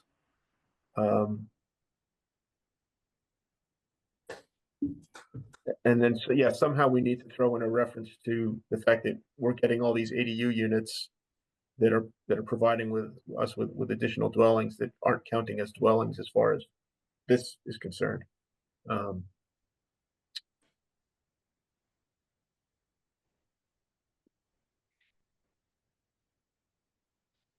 and that's where the This- definition of single family home allows for a single family dwelling plus an ADU or apartment or housekeeping unit. was where, you know, Heidi and I had talked about, do we introduce the concept of a primary dwelling in the bylaw as a defined term, and that therefore have this speak to primary dwellings, which could then include all these other things as accessories. I don't know.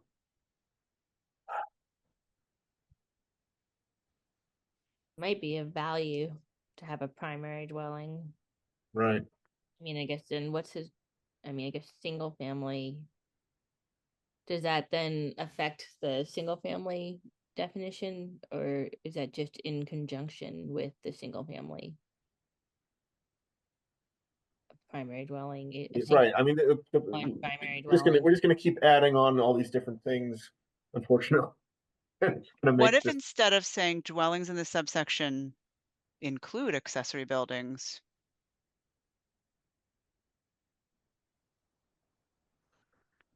I mean, we in that original parentheses there, you could say dwellings in the subsection, including accessory buildings and accessory dwelling units of all types, or something like that. Or including accessory ADUs, apartments, and housekeeping units would kind of get us out of trouble on this one. Right. That's what I was wondering. Although I think the grammar is really weird on this parenthetical. Yes, it is. But it says, with sufficient land to form a separate lot, which Right. that's. So that would not be true of an accessory dwelling unit. Maybe we change our parenthetical to say excluding accessory dwelling units, apartments, and housekeeping units. That's what I was thinking was actually to, I wasn't sure what it meant by including accessory buildings. Like, right. That seems weird because it's not accessory building is not a dwelling unless it's an ADU, apartment, or housekeeping unit. Exactly. Right. Why do we care about somebody's barn if it's not a dwelling? Right. Yeah. So it should be excluding ADUs, apartments, or housekeeping unit. If you want to be really nice to me, you can throw permitted in front of ADUs there. Yes. But it's it's by right ADUs too. Yeah, but that's still permitted. It's still gonna have a building permit. It's the ones that just magically appear in somebody's detached garage. I guess the spelling is the same, right? Permitted versus permitted. Yeah. Versus, well, permitted meaning building permitted as opposed to special permitted. Right. Yeah, Chris, don't you worry that will be confusing, the difference between a special permit and a building permit? Yeah, I know. It's one of those things where I would like to have some sort of, because there are some, let's just say there are some units that exist that have there's no paperwork on them. How about that? Yes. ADUs, apartments, or housekeeping units. For building permits. Yes. Or do we need to say approved with building permits or built under permit? I mean, the whole point of this is that you're not supposed to build an illegal dwelling on one lot, right? So I see what you're saying. Yeah. Does that work? I think it works. There may be a nicer way of saying that, but I like the idea is there. I like clean and straightforward as opposed to trying to make it too nice. Yeah. we can always, this will be rehashed. Yeah, you can delete that for now. And if I come up with any brilliant way of writing something about building permits, we'll put it in there. Keep No, it, I think we should leave something in yeah, here. Okay. leave what you have. Right, Jeff. this is the working copy, so that's fine. I mean, this is gonna be, yeah. All right, are we good to? Um, Now, residents- this is just a funny thing about this section. Has anyone ever been required to produce what would be an A&R plan to show that there's, the second, third, fourth house on their lot actually could be put on a conforming lot? I don't know if that's been the case in the past, but it's kind of what this section is saying, is that you need to show us that it could be subdivided. It's just Well, I an think- interesting little exercise, So yeah. the section shall not apply to multi. So I guess, do we have any situations where you've got two houses? Yeah, there's 3 on 26 Bullard, and there's 3 on the one on Farm Road. Kingsley's place, right? Yeah, Kingsley's place. Yeah, yeah. There's a few out there. It's So, not yeah. common. I mean, this is meant to prevent the building of such. Yeah. Compounds. Well, not to prevent, but to just limit it so that you can, in the Deter. future, separate them. I mean, you should separate them first, right? But okay. Well, it All right. appears that's not required Right. currently. You Right, could we're not argue that, requiring them to actually separate. you We're could just saying, argue that maybe right, it should show be. us that we can, and that's good enough. I mean, that's the whole point, I think, of that I see. section, right? I see. But it doesn't really require it be any mechanism for proving it to be so, right? Right, right, exactly. It could be a crayon on a plan and go, this is where my lot line will be, should I choose to separate the lots. So Chris, are you thinking there's really no point in having this requirement that they? No, I mean, I think it's not commonly used, but we have a few. I just don't want it to be in conflict with this new ADU law, where we're introducing the idea that you can have multiple dwellings on pretty much every lot in town, and yet this section of the bylaw says you can't do that. So I don't want to have the bylaw working against itself. Would it clean anything up to make a reference to ownership? With the idea that single ownership, or does that just get messy? I think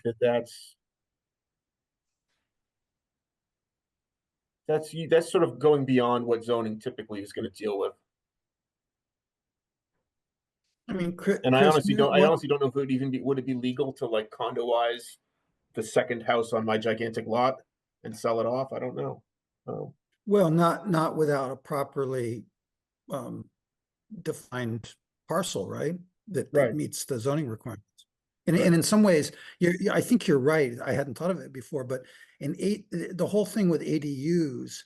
So if Doug went Kingsley and built an ADU for each one of his houses that theoretically could be separated onto lots, but then are they going to meet the setback requirements of the new A&Rs that need to be done to, it gets very Right. squirrely, I think. Yeah.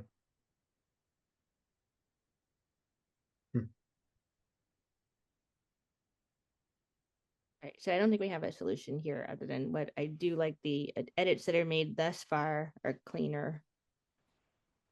Yeah, I don't think we've messed anything up by adding that.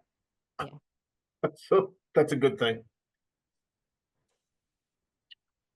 All right, so Okay. let's Yep. move on. Dwellings in business districts. No dwelling shall be erected on a lot in a business district unless a dwelling and lot conform to the dimensional requirements for residence A.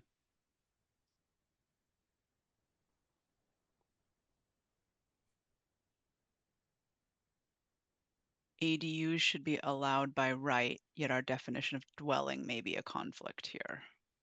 Let me go back to what this one. I'm trying to get familiar with this one. This is an ADU change, so I think this one has a tag on it to wait for EOHLC guidance. I think what we run into, let's see. Right, so the question becomes, if our zoning allows single family homes in every zone in town, including business zones. So it becomes that is a single family zoned lot, right? Because you allow single family houses to be built on it, even if it's in the business district. Can you build an accessory dwelling unit to a non-residence use within the building, within the business district? Because it's zoned for single families, because we allow them by right.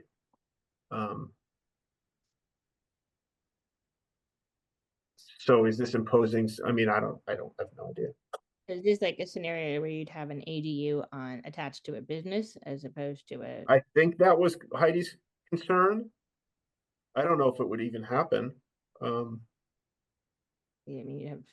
I'm thinking of the sort of mock-ups that we've seen of our business district, putting aside the fact that we could never do it because of water and sewer. If you had a business and then had apartments above it, like a two-story, Right. a mixed-use building, how is that classified? Maybe it's in a different part of the zoning bylaw, I forget, but. So we don't have anything for that type of use. Now that's a whole nother conversation to have with this board, but we don't have mixed use as an option.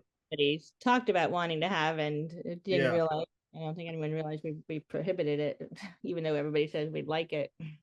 Right. So yeah, right now it's not an option in Sherborn. Is that not possible in a PDU, a planned development unit? I think it is. I think that's the only place it is. I think you're right, Bob. Yeah, Yes. A PUD. A PUD, excuse me, yes. Oh, Planned unit development, right? We do have that in the overlay in areas of the business general district right now. Yeah, Right. but I think 25% of it has to have its foot in the business district. It's really more, that's really more a zoning bylaw for properties that overlap into a business district. Right. Like 41 North Main. But it is the only mixed use possibility in town, which is unfortunate in my thinking. Yeah, I agree. You know, if we could handle it with our water and septic problem in town center, that would be a good thing to have.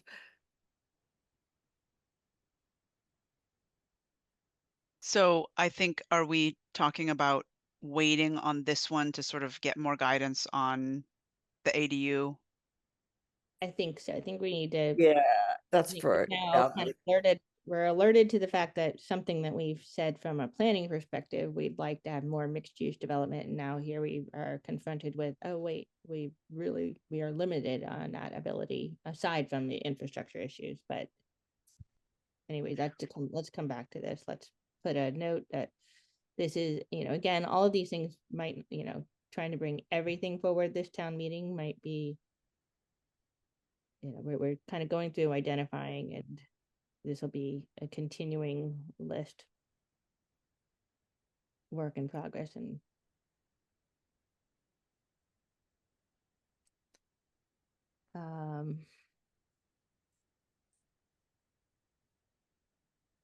Okay. since we're talking about business, Chris, do you want to, I mean, I know there's a couple that That's the end of this document, just. I'm just looking at the time, it's 9 Mhm. o'clock almost, and I know that some of this discussion tonight for the agenda was this discussion of expanding business district discussion, and I know there's a couple on the meeting for that discussion. Yeah. No, we can certainly switch gears to that now. Pause and switch gears. Is that okay, Steph?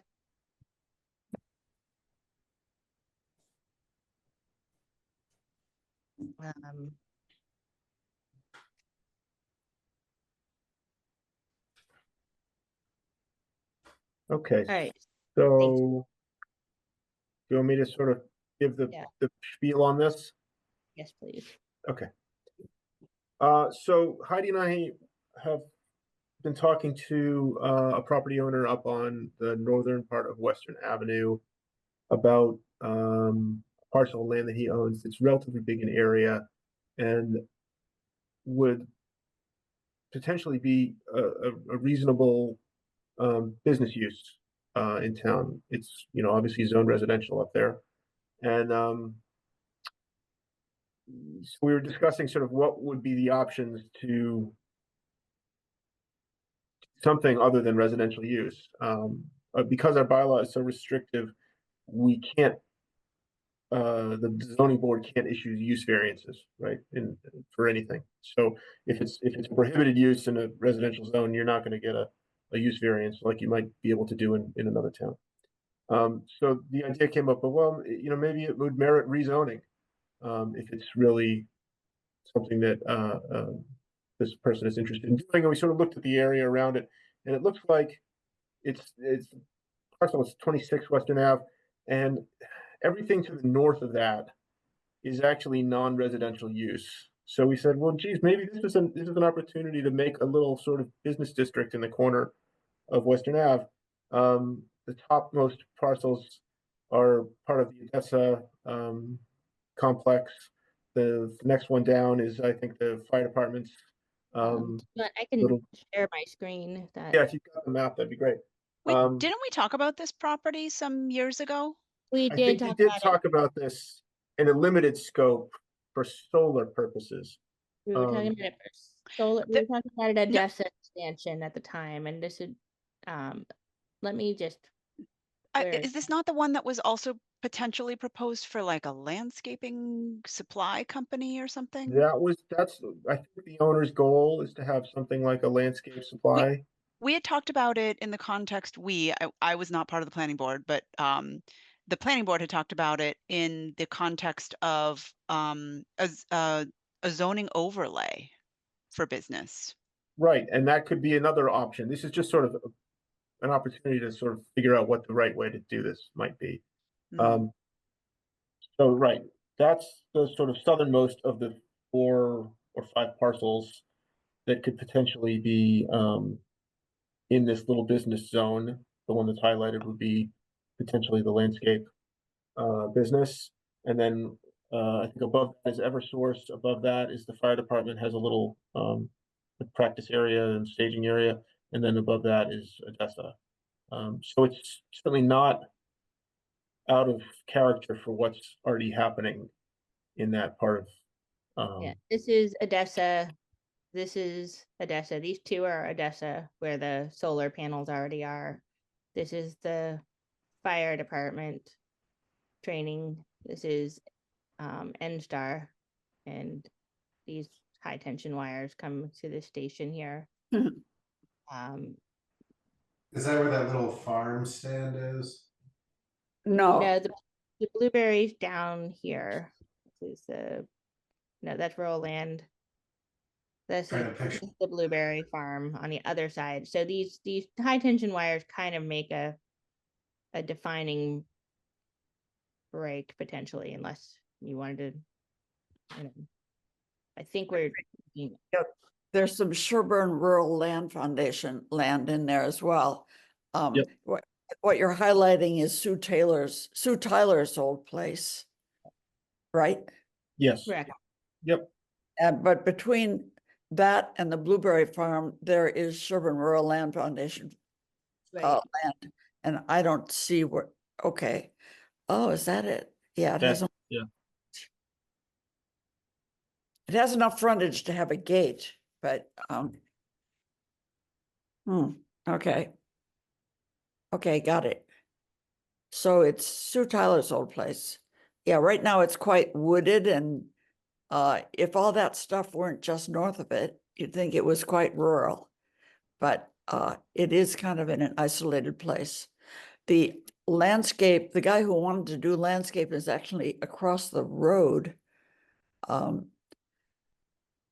I think a little further north.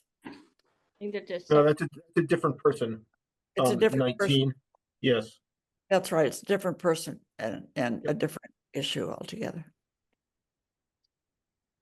Yeah, so the proposal or the question is, does the planning board want to put forward a zoning change to change that part of the zoning map or create an overlay district?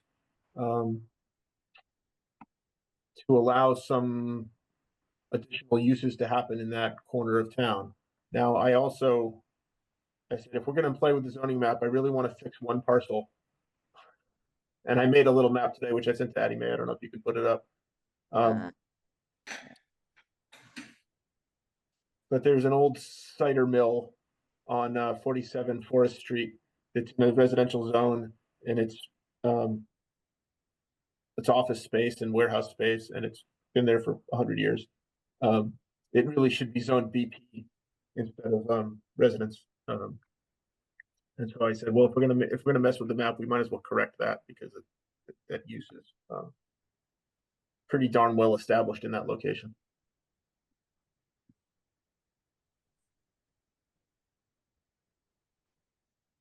Good at.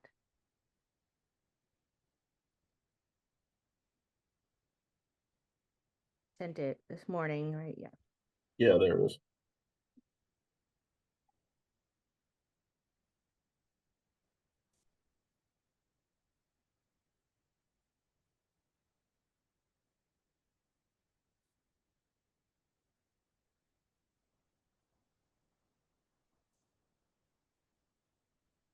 This little, why is it not? Yeah, it's a little sliver right along the train tracks, and it's got this big old factory building on it, Mm-hmm. which would certainly benefit from being in a zone where that use is actually allowed. How is it actually being used right now? It's an office, and I think there's a medical company that has an office in the front, and a contractor has his offices in the back.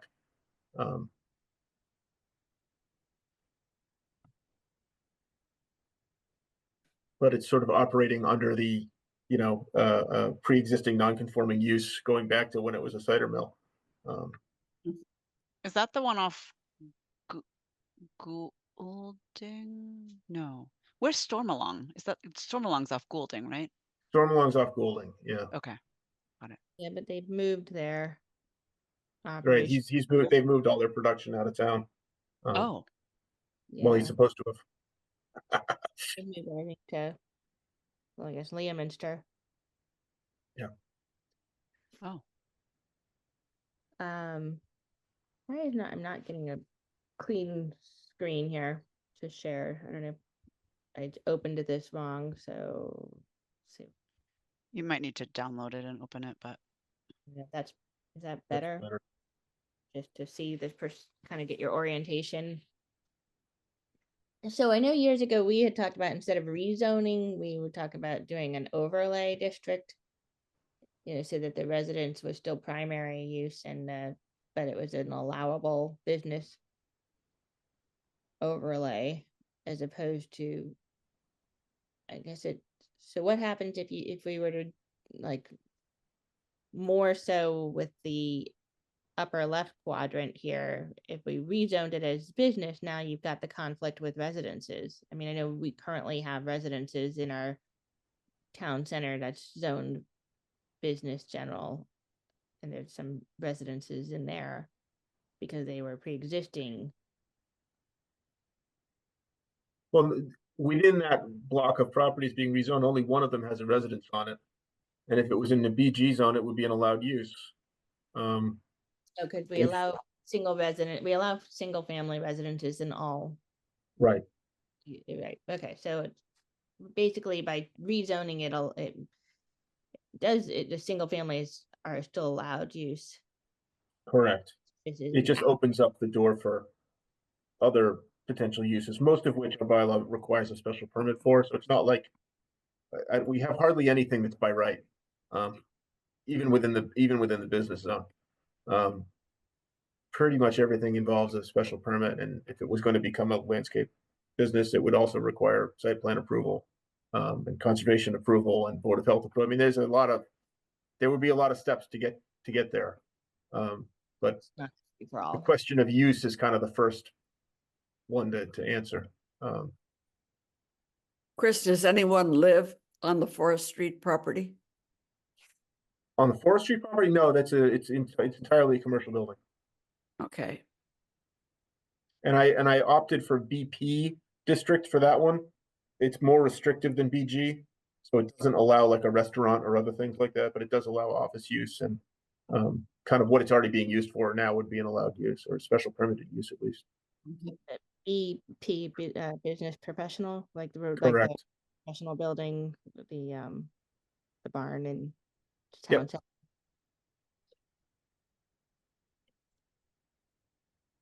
I think this is something that kind of the board needs to digest a little bit, because I didn't get to share this with everybody ahead of time. Yeah, this was a very last minute add to what we're talking about this year. I guess one thing though, I know that, like I said, we had talked about making it an business, doing an overlay district, but kind of talking it through, I guess there's not really, and Marion, I know you've wrestled with this before with us, but I'm thinking that there's no extra protection that's offered by an overlay versus just a simple, straightforward rezone option here, unless I'm missing something. There is one. So the dimensional requirements for the business zone doesn't have a minimum area.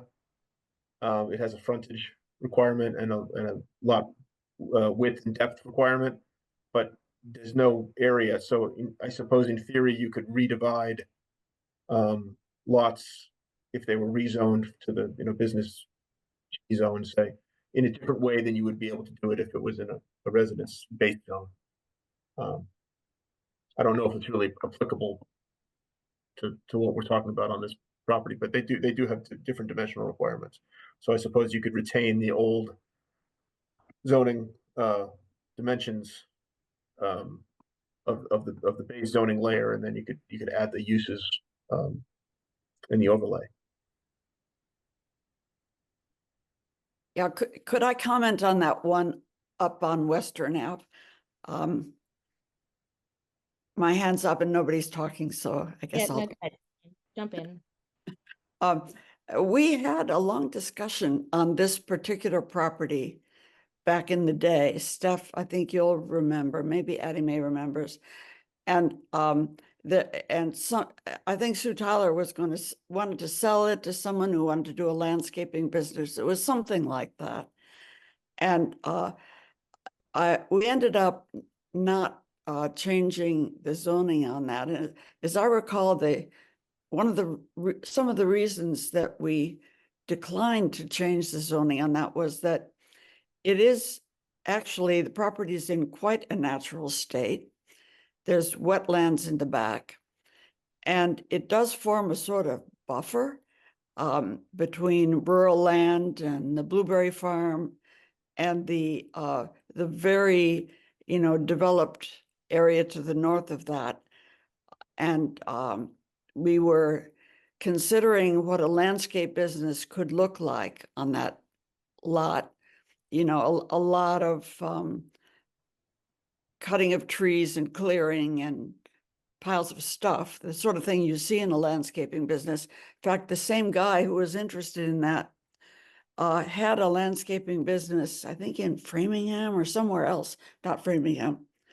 And it pretty much, spread out over the whole lot and became a real, well, what a landscaping business usually looks like. And so I forget exactly how the arguments went. So Well, I don't think quote. at the time it seemed, I know I kind of, when this was brought up on Friday, I kind of skimmed through where I knew we had talked about this quite a bit. I know at the time we were also wrestling with two proposals. There was, at the same time that Sue Tyler was first presented with an option for Odessa to purchase it for parking overflow. And so we spent a lot of time discussing that concept.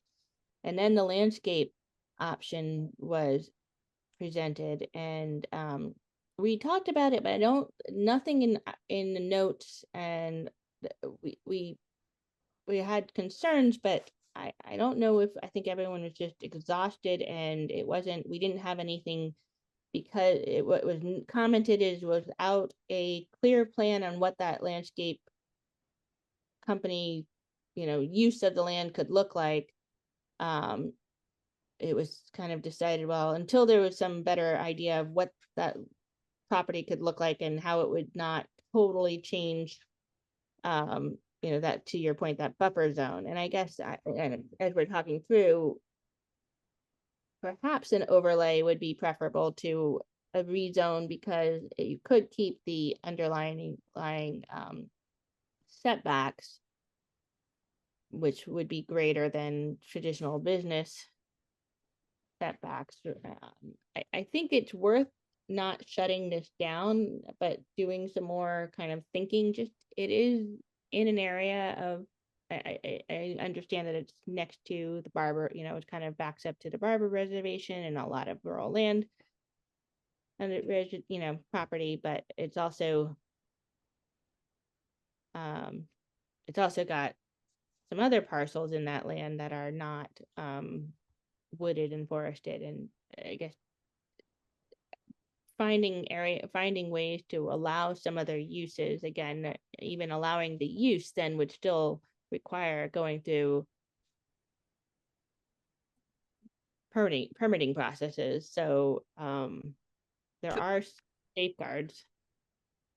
The way I recall the process unfolding was that you guys talked a lot about the Odessa parking expansion, which was very undesirable on that property owing to the wetlands, the shallow groundwater, the excessive amount of paving that would be done to accommodate parked vehicles, the storage of cars, etc. Right? That was a very an undesirable use of the land. And then this landscaping thing came up, and it was sort of like, well, it's not a concrete proposal per se, but there was some circular discussions about zoning for use versus having a plan presented and zoning around that plan. And I think there could have been some discussion around if an overlay district is imposed or voted, approved,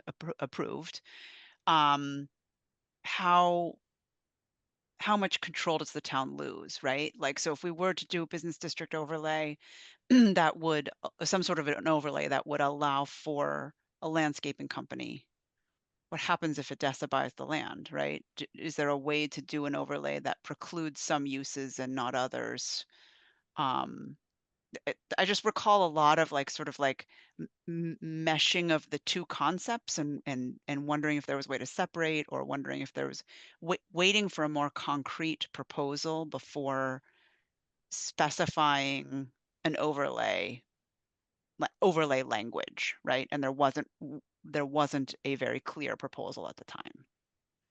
And there was some reluctance to zone for a particular owner who wants to do a particular thing.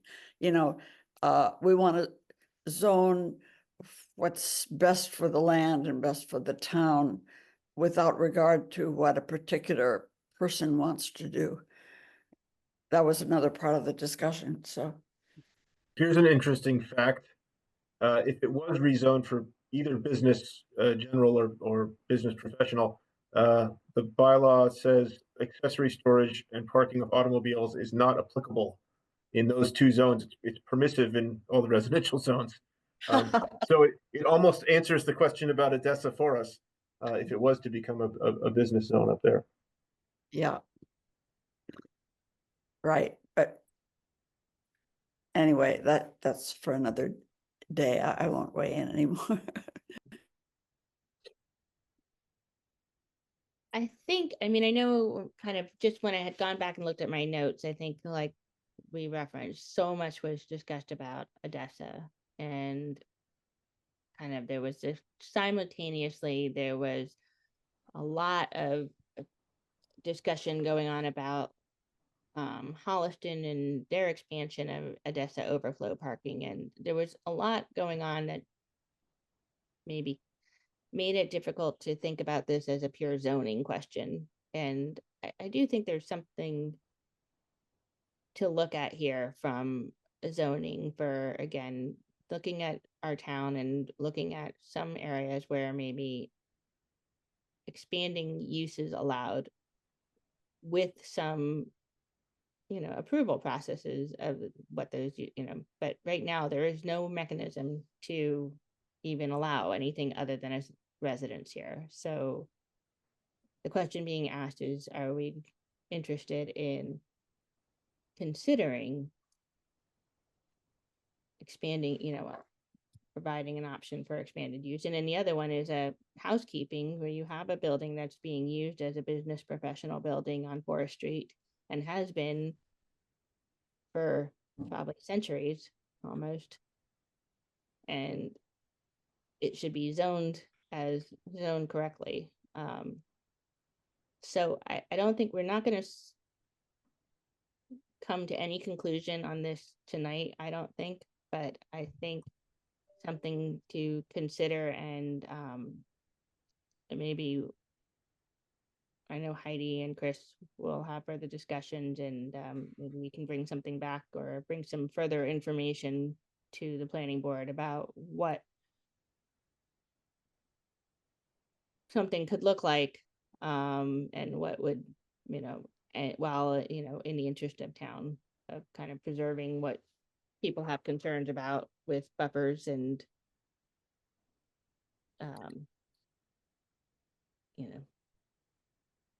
thinking of. There is potentially another option for this type of thing as well, other than rezoning. I don't know if anybody's going to like this, but I'll throw it out there. I mean, we could change the part of the bylaw that says you shall not issue a use variance. And then it comes down to, if the board, I mean, again, you make it a unanimous decision of the zoning board, make it, whatever condition you want to put on it. But it puts a tool in their toolbox to be able to allow some different uses to happen in town than we're stuck with our bylaw, or with what, 40A gives us as protected uses, without having to go and like change the zoning map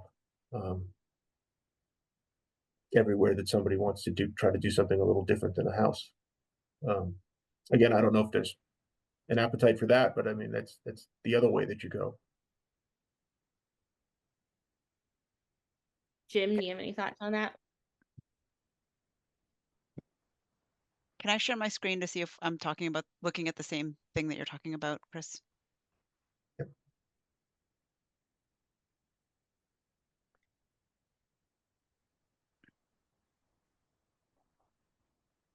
This is where I see it. Is that what you're talking about, Board of That's Appeals? exactly it. Yep. Okay. Has the authority to grant variances from the provisions of the bylaw, however, shall not grant a use variance. So it would just be striking the however, blah, blah, blah, right? The second half of the sentence. Or adding the board shall be able to issue use variances subject to a, unanimous decision, or whatever, make it a high standard.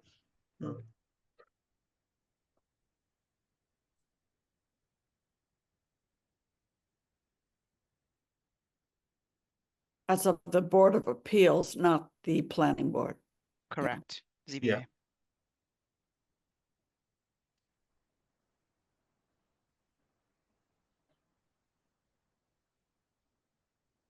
Frank's also been really, really quiet in this whole conversation today. Taking it all in. I'm just trying to absorb this too. I mean, to me, allowing the zoning board of appeals to have some ability is the easiest. I mean, of course, it just passes the buck a little bit, but and for future, then it makes it, then again, we're trying to make things less subjective and things more straightforward, but Well, one of the things I think about is looking at our town and how do we want our town to grow and develop and to improve. and what are the things we need to see and do, and how do we make that happen? And a lot of today's conversation were a lot of nuances along those lines, but this one would be more of a bird's eye view on that idea.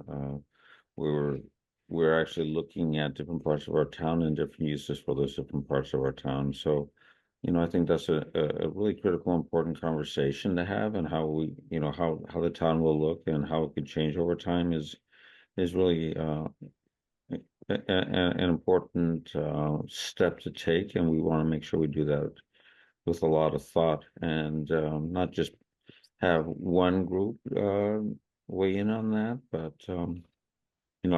I think that's one of the things that I thought about when joining the planning board is, how we can change it and improve the direction of the town.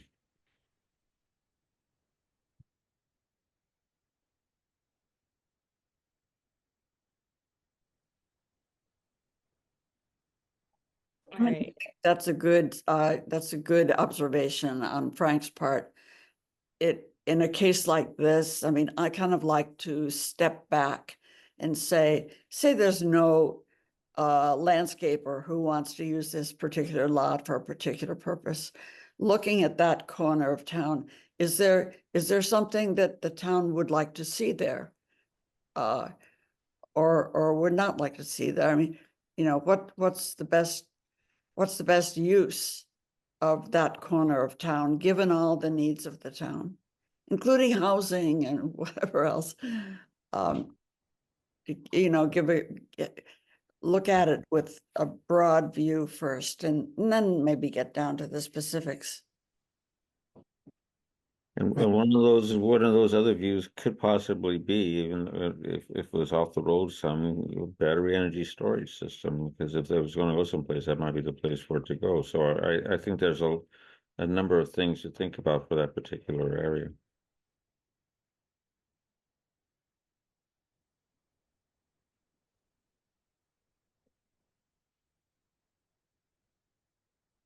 I didn't say much, but it certainly seems like I quieted everybody down.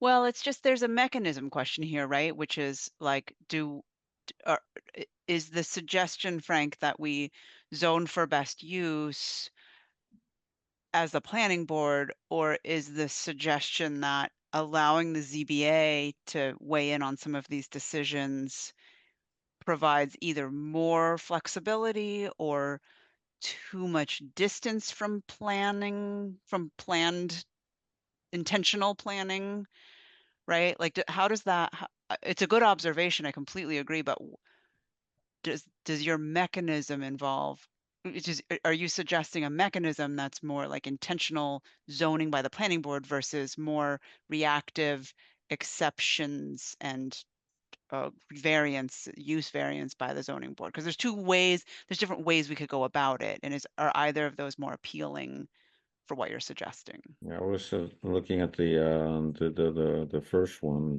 where you're The more intentional planning. intentional planning, yeah. Mm. The zoning board Instead of was one off. Sorry. Go ahead, Jim. Be off, right? The zoning Yeah. board was considering something very similar in their last meeting for a special permit. One of the items that we were discussing for business and professional use in a residential area, and there is a number of issues surrounding that. If anyone attended, Chris was at the meeting. I don't know. I think Marion was too. So that seems to open the. I think I would rather see something more concrete in the zoning bylaws, which would be permissive. Looking at that particular instance, and there seemed to be some controversy surrounding that. Does that make sense? I'm sorry if I'm unclear. I guess you had to go to the zoning board meeting to kind of understand the issues with that particular item, but it was, same thing, a landscape company that was seeking a special permit. There seemed to be a lot of controversy around that, whereas if you defined that parcel as either business or an overlay district, I think that would make it what it is.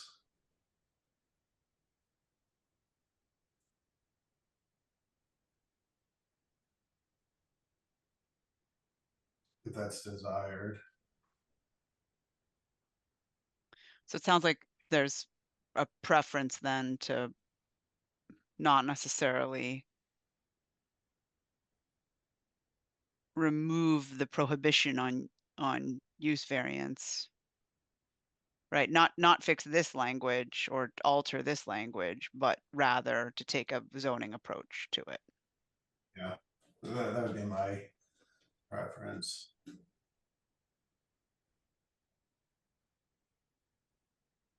Yeah. I'll add one thing to this conversation, which is we're in a position in this town where we have some of these sort of spot areas, right? Where there may be potential to do something, but I think it's so hard to zone for for a use. It's not like you're going to create an industrial district and build out some sort of an industrial park in town, right? That's not going to happen. The way that with the land that's left to be built on in the locations that it's in, it's just it's not going to happen where you're going to be able to sort of create a big picture zoning district map that makes sense for like future uses, right?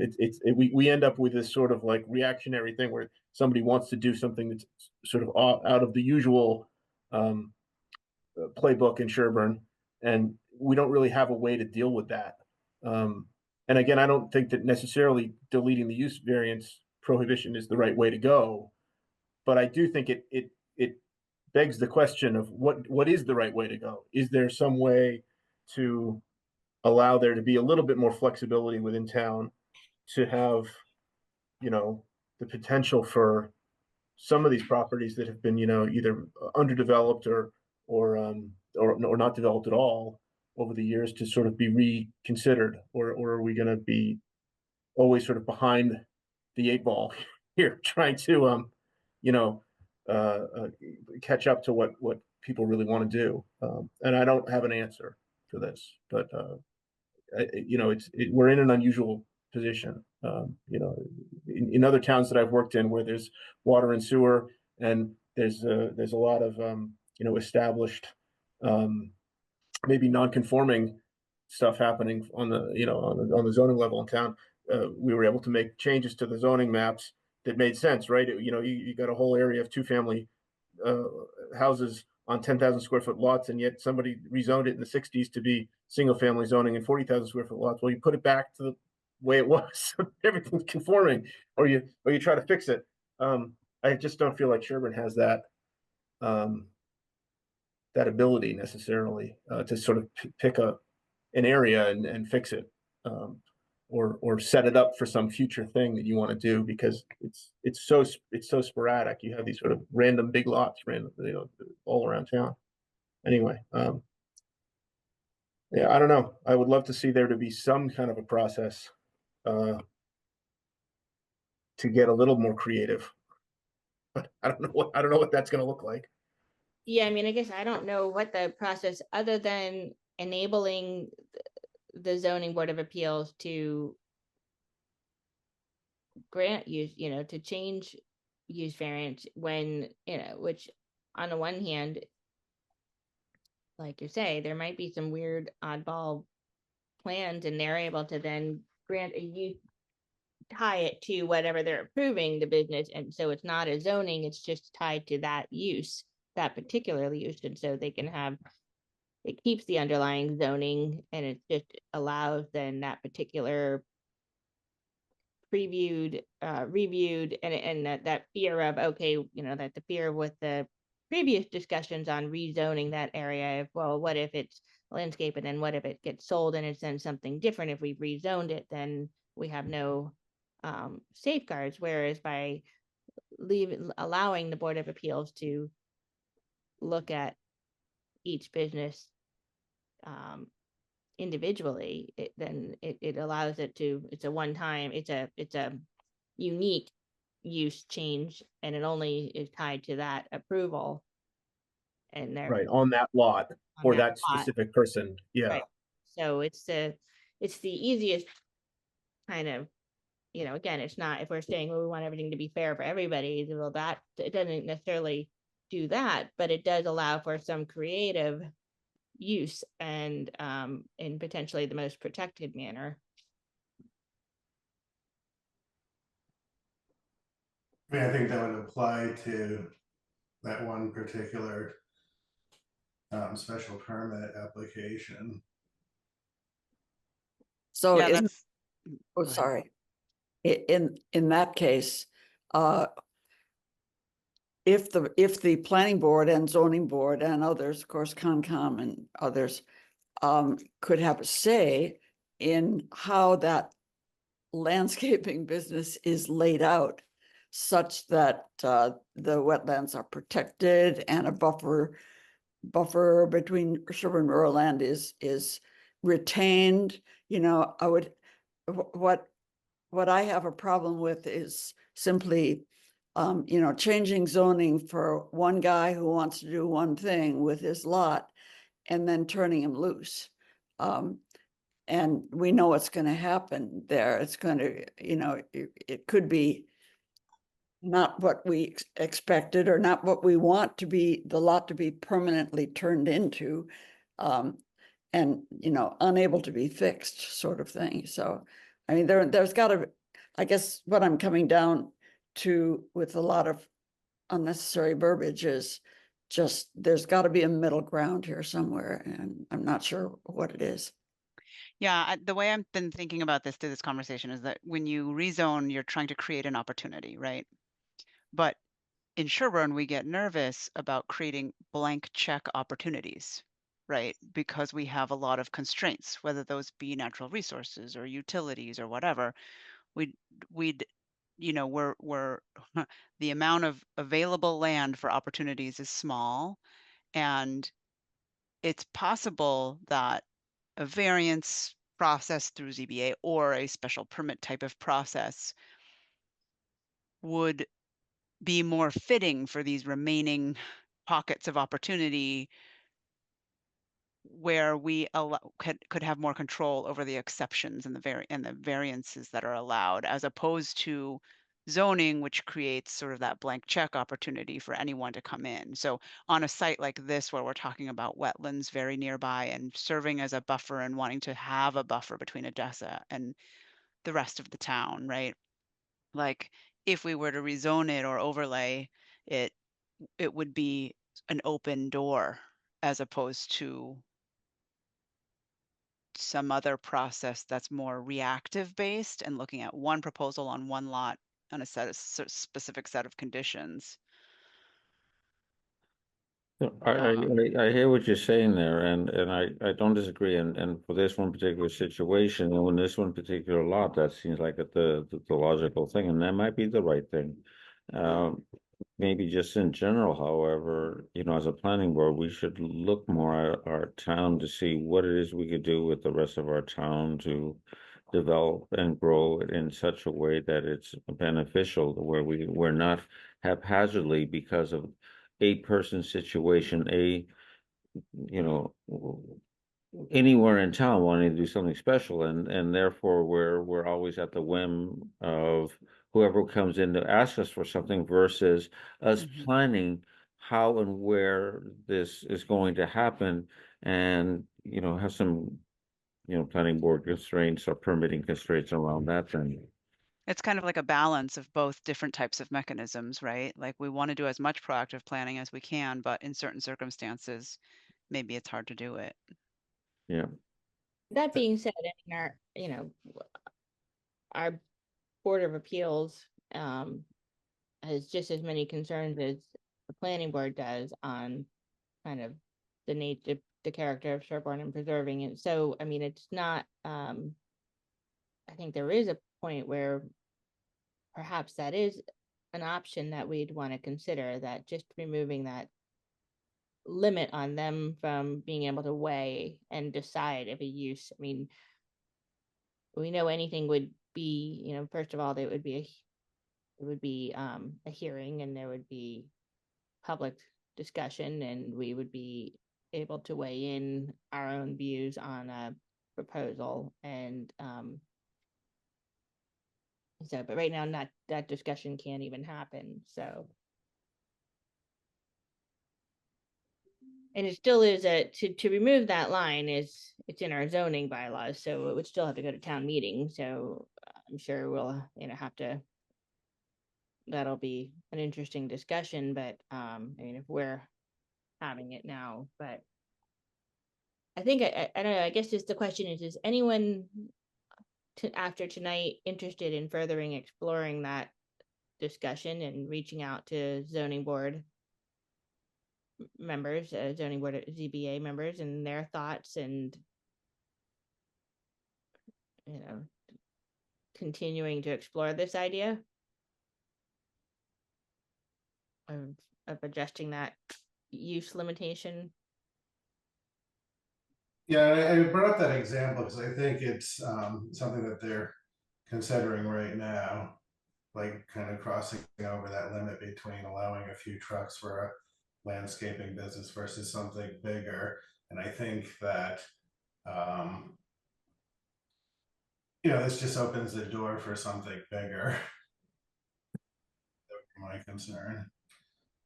Whereas if you predefine something, I think, that's pretty clear. Predefine or zone a parcel, as opposed to opening the door for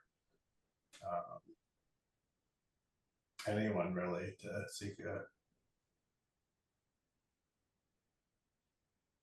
And maybe it's something where you change the bylaw to have just more special permitted uses allowed within residential zones. The special permit is a perfectly good mechanism for exactly what you've been talking about, the sort of one specific application on one specific property with some specific limits. And it's only good for that, for the time period that it's granted for. It's renewable, so maybe that's an approach to take, where you just sort of, you play with what's allowed by special permit versus requiring a variance. I mean, a variance is a pretty big lift usually.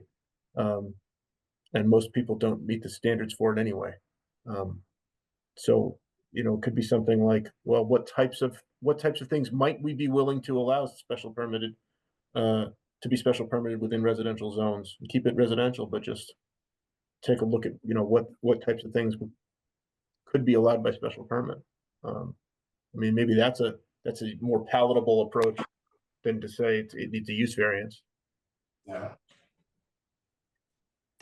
Those are it just, having heard, and Marion, jump in and correct me if I'm wrong, but having heard various members of the planning board over the years, sometimes converting to special permits has the optic of a planning board power,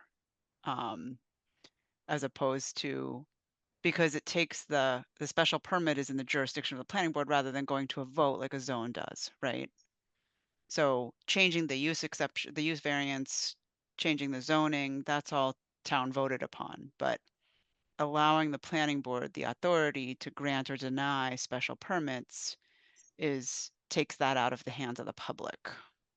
Except for we would go to town meeting and we'd have we would have to decide as a planning board what types of special permits did we want to add to our zoning bylaws, and that would be, we say a landscape business, a special permit with definitions and guidelines, and that would get voted on at town meeting. So it's not, it's Marion, go ahead. Oh, I was I was just going to agree with both of you. I think we do have to be careful not to zone by planning board. I mean, and that's how it would be seen, and we'd run into big trouble. But then with the change in the bylaw that would go to town meeting, you would have to define really carefully what are the range of things that you would consider by special permit, just in general. And then think about, you know, how that would be seen by the town, and everybody would picture, well, what if they do this next door to me? And you kind of have to look at it from that point of view. I don't know what the answer is, but I think this is a great discussion. I really do.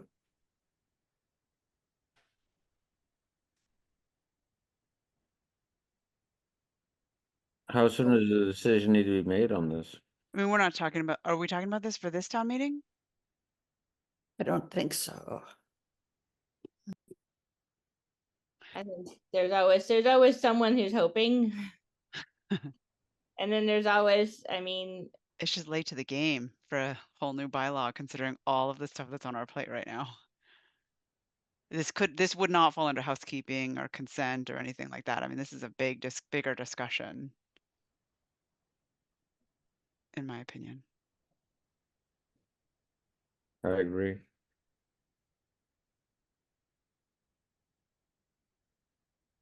yeah, I guess I do think Is there somebody right now that's looking at trying to do something on a given piece of property? Is that why it's in front of us? Why we're having this discussion now? That we need to do something short term versus something longer term? I think the conversation, well, there's been a number of conversations about this property, whether it's as a, landscape business, or whether it was going to be solar, or obviously solar is now its own specially protected use anyway. But yeah, I don't think that there's a major time crunch on this. It's just, if it doesn't get it on this time, it's going to be a year before we talk about it again. So we might as well at least talk about it now. Whether we put anything forward, I don't know.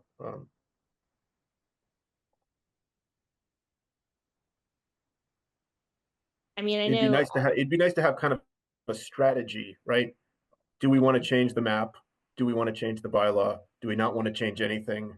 You know,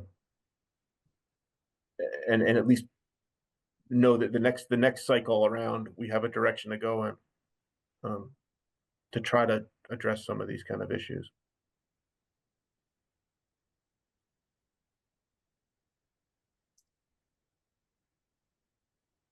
yeah, I mean, I think so we've discussed, okay, an overlay, the benefits are you can keep the residential setbacks and dimensional requirements with an overlay versus the setbacks and dimensional requirements that go hand in hand with business district.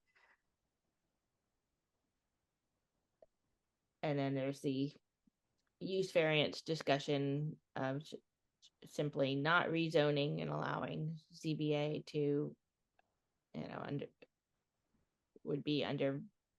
would have to be very compelling reasons to allow a use variance, and it would be allowed, the benefit is a use variance for just that one particular entity for that particular time frame of operation, with the underlying zoning remaining intact.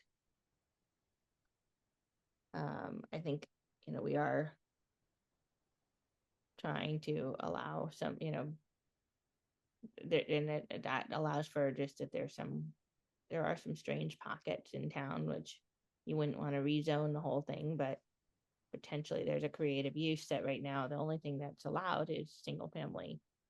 So, and now I guess we do have some options for solar arrays. So we're not going to conclude anything tonight, but this was discussed a couple of years ago, and just given, especially looking at that quadrant of town, I know that there is rural land foundation there, land, but you do have kind of a natural break with the high tension wires. So as a location that could potentially allow some other uses, it's if you're looking at a town and saying, okay, where would we allow some other uses? That seems to be a prime location. So let's everybody sleep on that one. And Yeah, I'm sorry if I wasn't really clear in my explanation of my thoughts. I was trying to think through it all at the same time, but I know this is something that's the zoning board is actively considering at the same time, and it seems to be over and above a special permit. It'd be a use change for that particular instance, and I think in that case, it just opens the door to anyone doing that.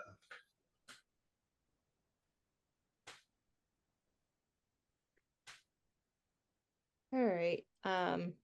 Well, I think given that it's almost 10 o'clock at night, I think I'd like to kind of wrap up our zoning discussions for the evening. Unless there's anything that anyone needs to discuss tonight. I think we're so as far as MBTA 3A updates, Heidi did get one response that there was a town that was allowed a partial zoning, and I'll let her, I don't know if I can't remember if she shared the language. She's getting one more kind of clarification, but the question that we had about the 6 acre, the limit of 6 acres for development for 3A, and one use of 6 acres, out of the whole parcel. It sounds promising that that's going to be allowable and hold.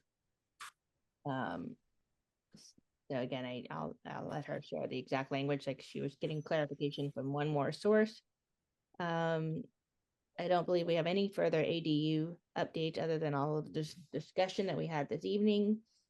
And I don't know if anyone has any reports on meetings with other boards and entities. I know we shared the groundwater protection, Heidi, Steph, if you want to update anything there. I shared that information that was sent around this morning from Tom Trainer. Just with stormwater, and again, I haven't digested it fully, but always something that we need to be mindful of and thinking about what we need to do to, or do we haven't. I think there are we a couple years ago made some updates, and there were a couple loose threads that still need to be tied up. So, but we'll have to come back to that. So unless there's anything further, I have a motion to adjourn. So moved. Okay, moved by Frank, second. Second. By Jim. All right, all those in favor of adjourning this meeting, it's 9:44 p.m. Addie Mae Weiss is aye. Jim Garino. I'm assuming that's an aye from Jim. Hear me? Aye. And Frank Hoke. All right. And Steph Harrison. Aye. All right, thank you, everyone. It was a good discussion. And as always, Steph, thanks for being able to manage 10 things at once. Appreciate it. Thanks, everyone. Good night, everyone.